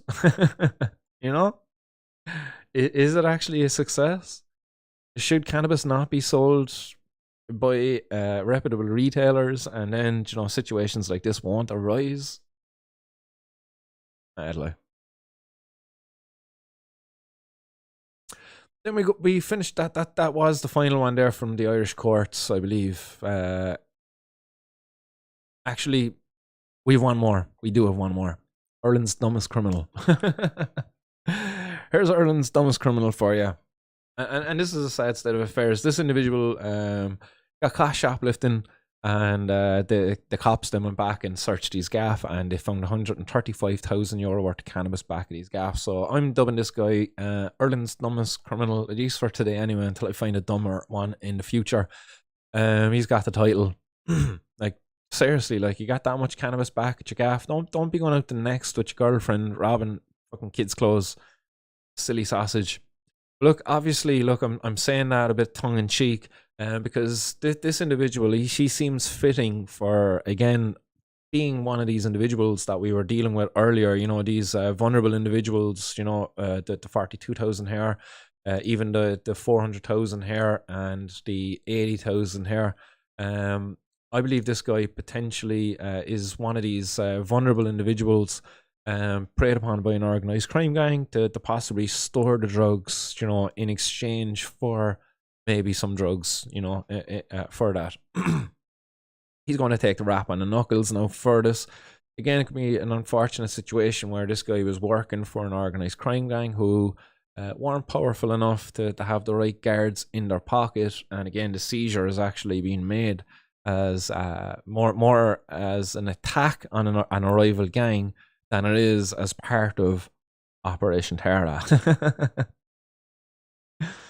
So again, 1.12 million worth of cannabis, 420,000 worth of cocaine, some mixing agents, again, you know, highlighting the problems there by drug prohibition, where people who were going buying cocaine probably snorting more lidocaine or whatever the other fucking dentistry drugs that they mix with the stuff is. You know, just let them go and get it from a bloody chemist and let them get good clean, high quality, pure snow.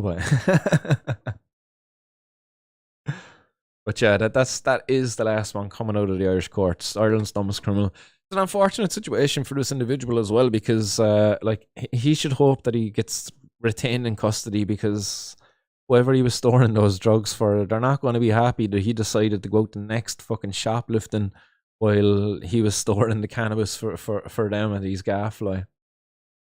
Not going to be good. No bueno, as they say. Right, 4 minutes to the next 4:20. Pop up the next headline, which is coming from Cannabis Business Times. Will Germany legalize cannabis before the US? And it seems like they will.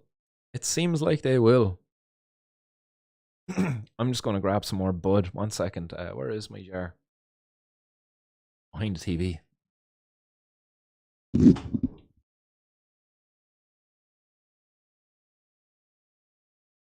Oh.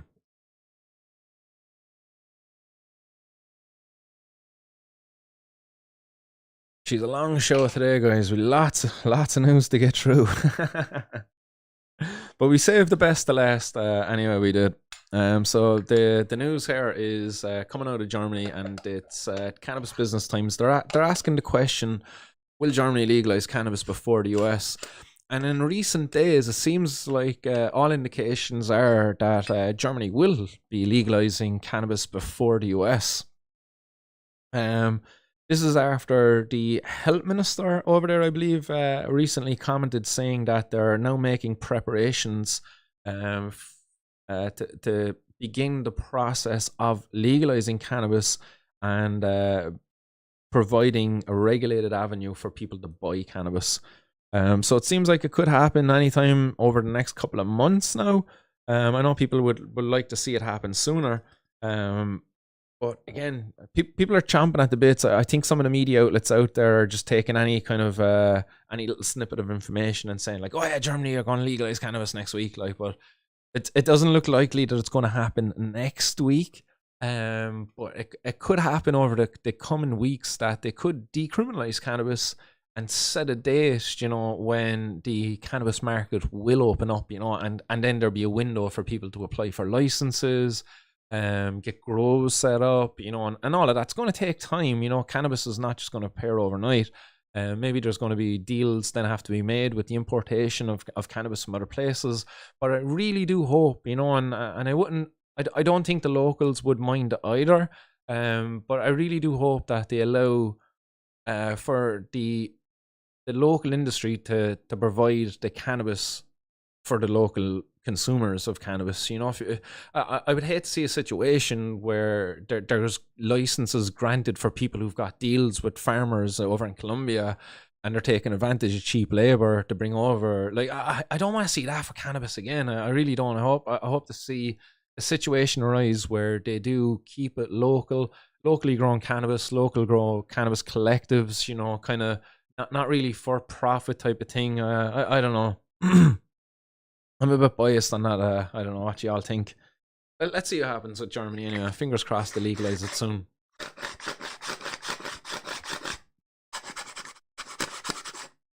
Almost 420. Almost 420 now.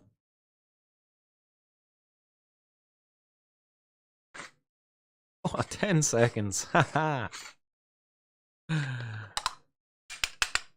4, 3, 2, 1. It's 420. Cape Verde. Right, we got some fluffier bud here, so we'll get the old Gandalf going.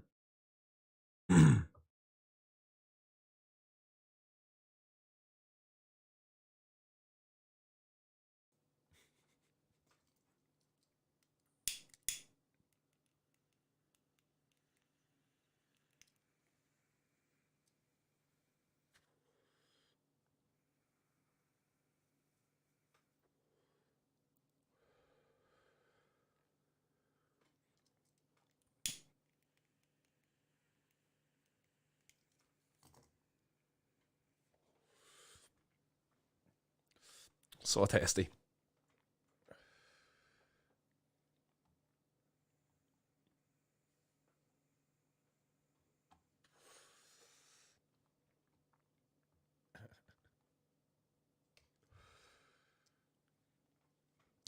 Who's that? Mr. Finnegan says, Martin, can I send you the tattoo picture to your messenger as I don't use Instagram? Yeah, not a bother. Is any way at all. So anybody who's joining right now, and if you didn't catch it earlier, there's a competition ongoing where you can win a pack of cannabis souvenir seeds. You're not supposed to grow them, guys. It's illegal to grow cannabis, don't you know? But the competition is send in a picture with the hashtags Martin's World, Bring Alicia Home, Cannabis Reform Ireland, and Feed the Birds. So have that written on a piece of paper and put it alongside of a cannabis-themed tattoo that you have. You know, any tattoo that you might have, and if you can tell me that it's cannabis-themed related in any way at all, if you can come up with any bit of a story that it's cannabis-related, I'll buy it and you're in. Send me the pictures and we'll upload the pictures then. And it's going to be an audience voting type of competition. So all of the pictures are going to be shared up online. So we'll have a deadline on this. So we're going to do this day 2 weeks. So Wednesday 2 weeks is the deadline. And once I get all the pictures there, they'll be put up online. We'll open voting then to the public. And maybe a couple of days after we open voting, we'll pick out some winners then. We'll have one main winner and 2 runners-up who will get 2 single seeds, Mad Scientist crossed with Voodoo from Dutch Passion. That's the runners-up prizes. And then there's a choice of seeds there for the winner. Auto Colorado Cookies, Did It Boom, Jack 47, and Fat Pete, and Skittles, all auto varieties. So, guys, get your pictures into me.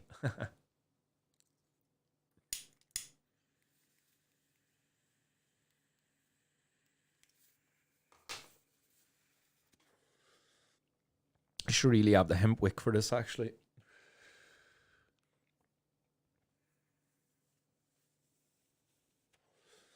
Gotta give a shout out to Mr. Dr. Russell Banta. If you're out there, dude, it's been a while since we crossed paths. I hope you're doing really well. Cheers for the gift. Really appreciate it, my man. So there we go, the Gandalf pipe. So let's finish off then, guys. So Germany, a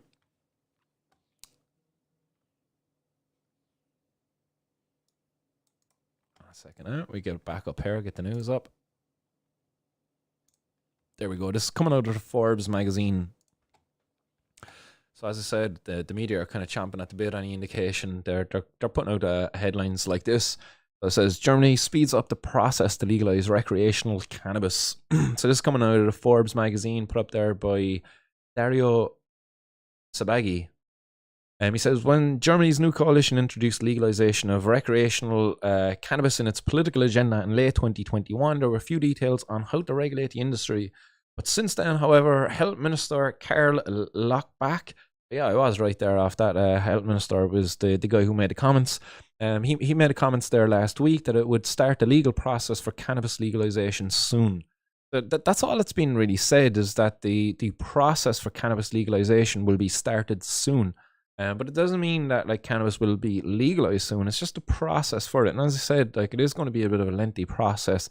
It's going to involve like periods where industries need to get started. As I say, I hope they do focus on local production of cannabis and allow time for local producers to get up and running before they allow for the importation of cheaper cannabis from cheaper parts of the world. But again, look, I'm biased on that. That's my hope on the outcome. But it says there that he told the German newspaper Handelsblatt he changed his mind on legalization over the past 2 years. And I think this is a very positive commentary to be made, because this individual admits that in the past he believed that cannabis legalization was a dangerous move. But since then, over the past 2 years, he now believes the dangers of non-legalization outweighs the risks of recreational cannabis legalization. So he believes that the prohibition of cannabis is a much riskier situation to be in than a situation where cannabis is legalized and regulated. He goes on to say that I've always been opposed to cannabis legalization, but I revised my position about a year ago. And it says here that in addition, Finance Minister Christian Lindner confirmed that the process of legalizing recreational cannabis has started. He says, a question that people keep asking me, when will Bubats, which is a slang apparently for cannabis in Germany, be legal? And he says that he would say to them soon. But so again, he's saying that the process has started, but again, there's no real dates in mind as to when cannabis will be legal over in Germany, as I believe it's still illegal over there. Like if you got caught with cannabis, so it's not good. Not too bad either, I suppose, but it's still not good. The cops will take it off, yeah.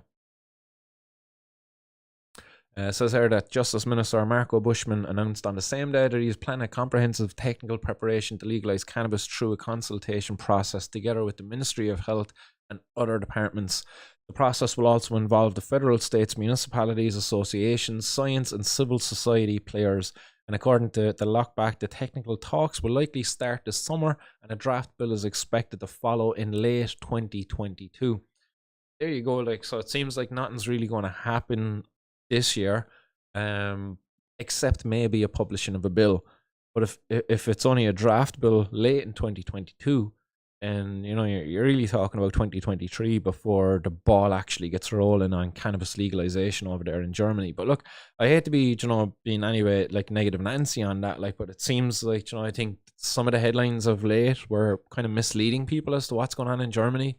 The process has started, yay, hooray! But we still have a bit of time to go before cannabis is actually legal in Germany. But it's going on then to say that since the German federal government announced in November 21 it would legalise cannabis, other political issues kept the Traffic Light Coalition busy, including COVID, the pandemic and the war in Ukraine. But the government's promise to change cannabis policy in Germany seems to seeming to start to come true.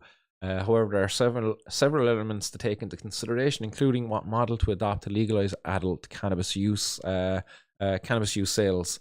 So that's what I was just kind of talking about there. I really do hope that they focus on local production, produced by local growers for local consumers, high quality, low cost. I think that should be the aim anyway.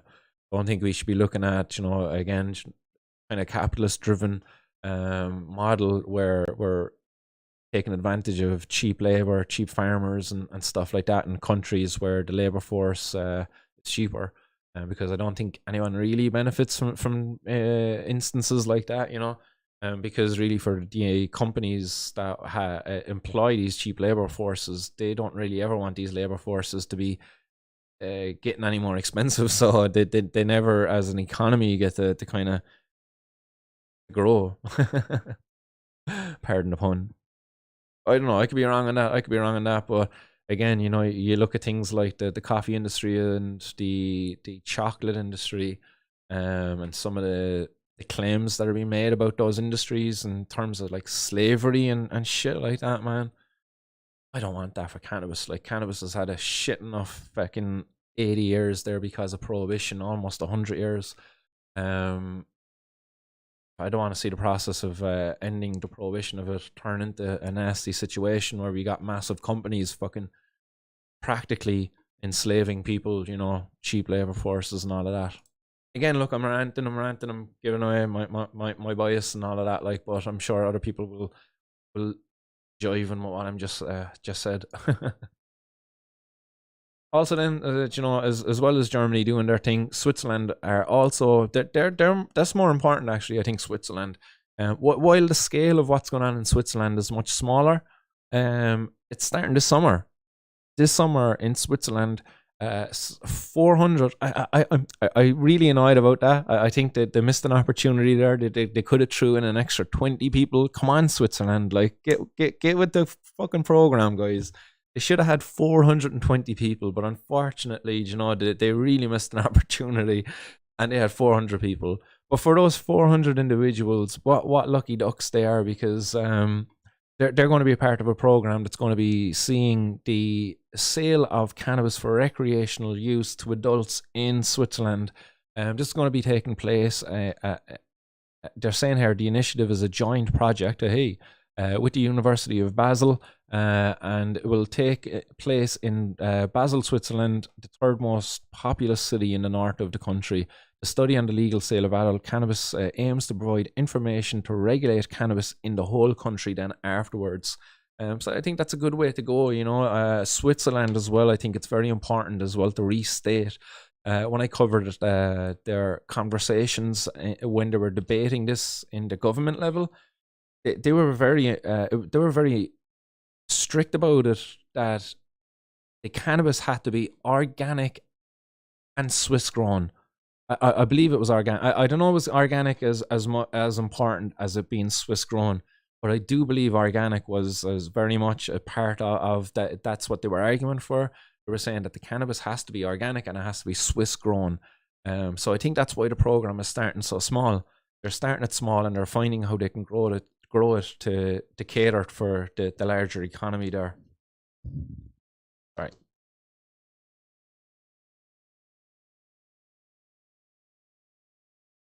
So I think Switzerland is going to be a really interesting project, and I really look forward to the data that's going to come off the back of this, because again, as I said, the direction that I believe that they want to bring this program, this pilot program, I believe that's in line with what I just described for my hopes for Germany.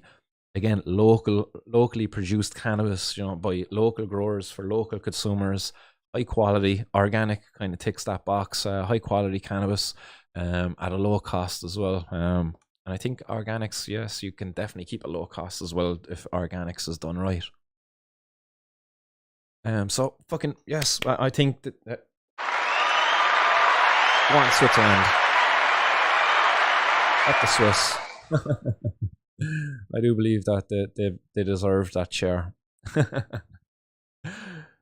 But yes, they missed the ball on the 420. Check out the article if you want, guys. It's a long enough old article. I'm not going to read all of it, but I just thought it was important just to finish off on a nice positive note there with the direction Switzerland is going.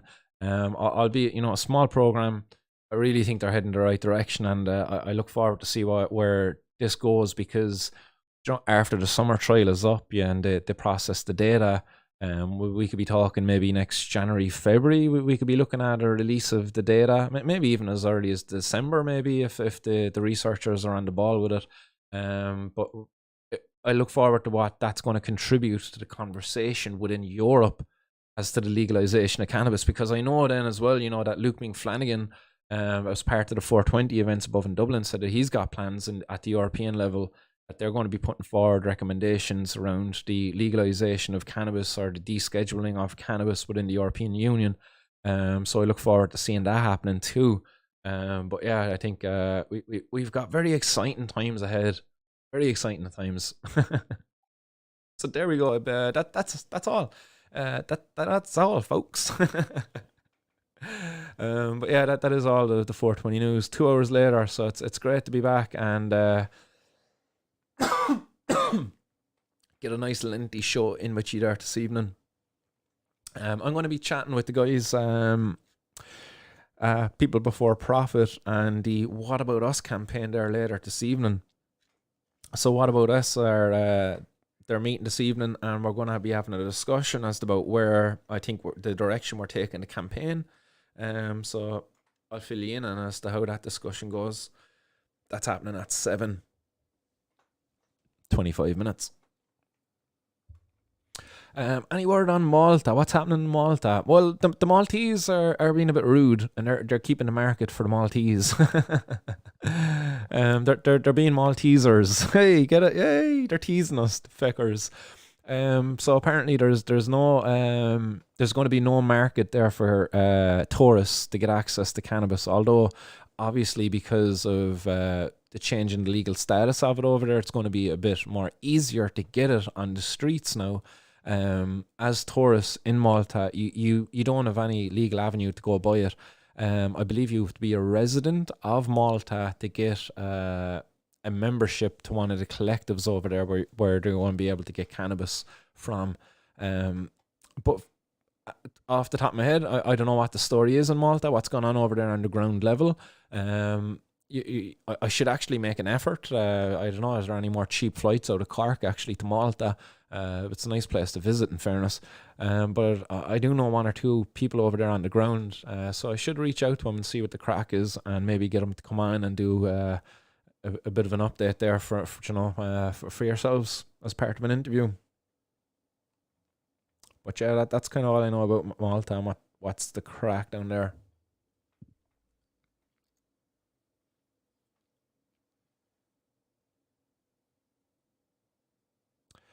Who's that? B Mooney says organic breaks down to same exact compounds as synthetic before it becomes bioavailable anyway, according to Bruce Bugby's research.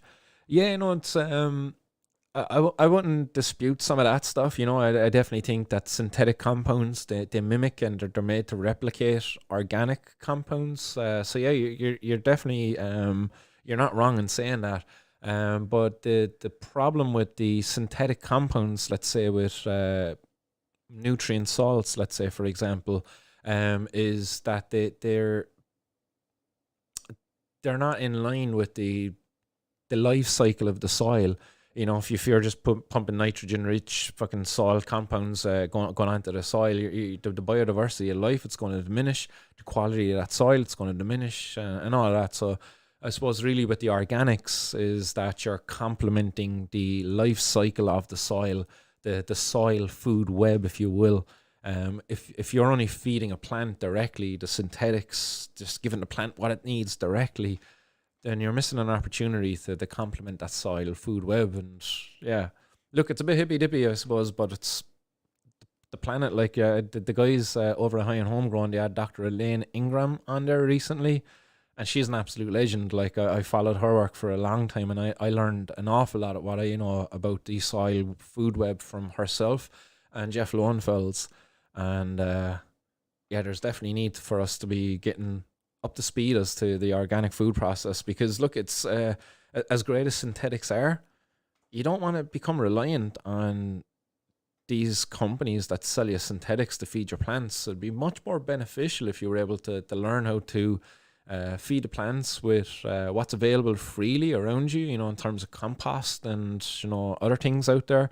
That's the whole thing about the organic movement, really. It's just like trying to put life back into the not just the soil but the planet, because I think for the agricultural revolution, if you will, with the advent of synthetic fertilizers and stuff like that, I think we've really taken from the life of our the life force of our planet, in terms of like the biodiversity of our lands and all of that. Look, again, you could brush it off as being hippy dippy or whatever, and I'm not judging anybody, but for me, it's just kind of it's kind of like the vegan thing and stuff like that. Vegans kind of make a life choice. Vegetarians make a life choice, consume less meat because like they don't want to harm the animals. Well, I tried to consume organics because I believe our organic farming practices add to the quality of life of the planet.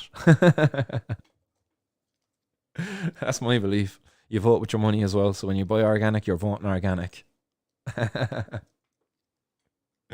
Let's blaze one to the organic community.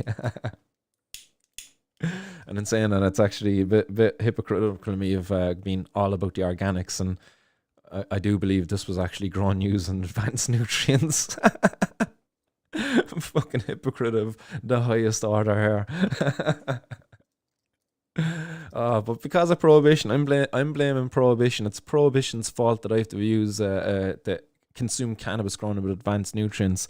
If I was more freely able to grow cannabis out my back garden, then I would be working with living soils and I would be growing using the sun and all of that great stuff. But yeah, God damn you, cannabis prohibition. It's always cannabis prohibition's fault, no matter what.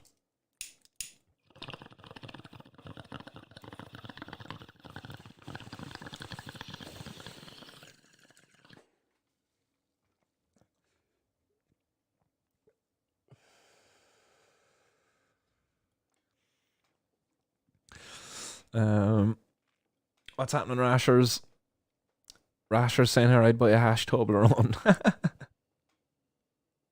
That'd be nice, actually. In fairness, that's not a bad shout. Toblerones are epic, like. But imagine having a nice infused Toblerone, like, nice. I actually had some coffee there yesterday morning and the morning before, actually, as well, with some RSO. And oh my goodness, man, it's delicious. It really adds the RSO I have at the moment. It kind of has a bit of a rose flavor to it. I don't know if you have if you ever tried like Turkish delights. That's kind of what a rose flavor it is. So it has a kind of a Turkish delight flavor to it. Oh, it's unreal. My coffee goes with coconut oil, butter, cacao powder, maca, lion's mane. The good stuff. Oh, but some RSO, man. Ooh. Went to the sauna afterwards then, and by golly, was I baked.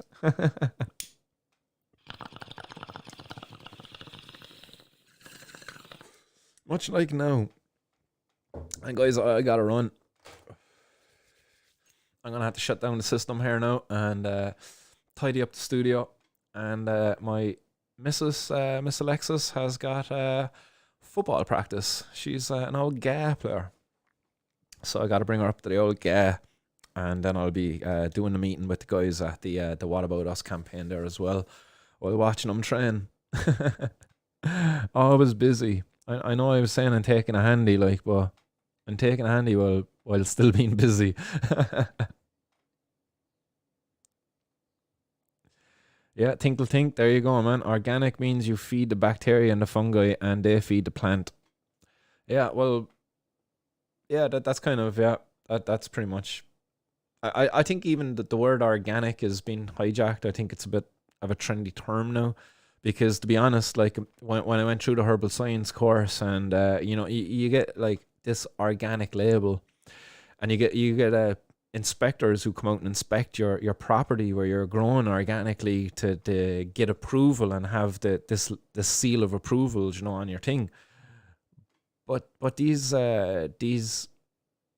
what would you call them? These organic what are authorities? That's the word, authorities. They have exemptions for everything. So just for example, let's say you can't get a certain pesticide, let's say, for example, organically, then you could apply for an exemption to use a synthetic one.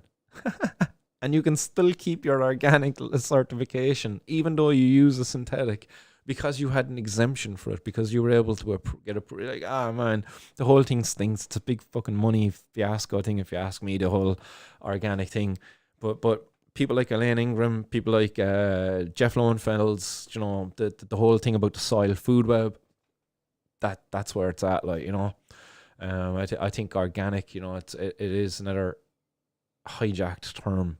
But look, anyway, I'm gonna have to run because yeah, Alexis is going to be giving out to me if we're late for football. Catch you later, Guru. Catch you later, Rashers. Hunter says, had a couple of blunts with Martin earlier. Had a great time meeting him. And little man, great chat, nice nap in the bus home. Hopefully you didn't sleep too long and miss your bus stop. that would suck.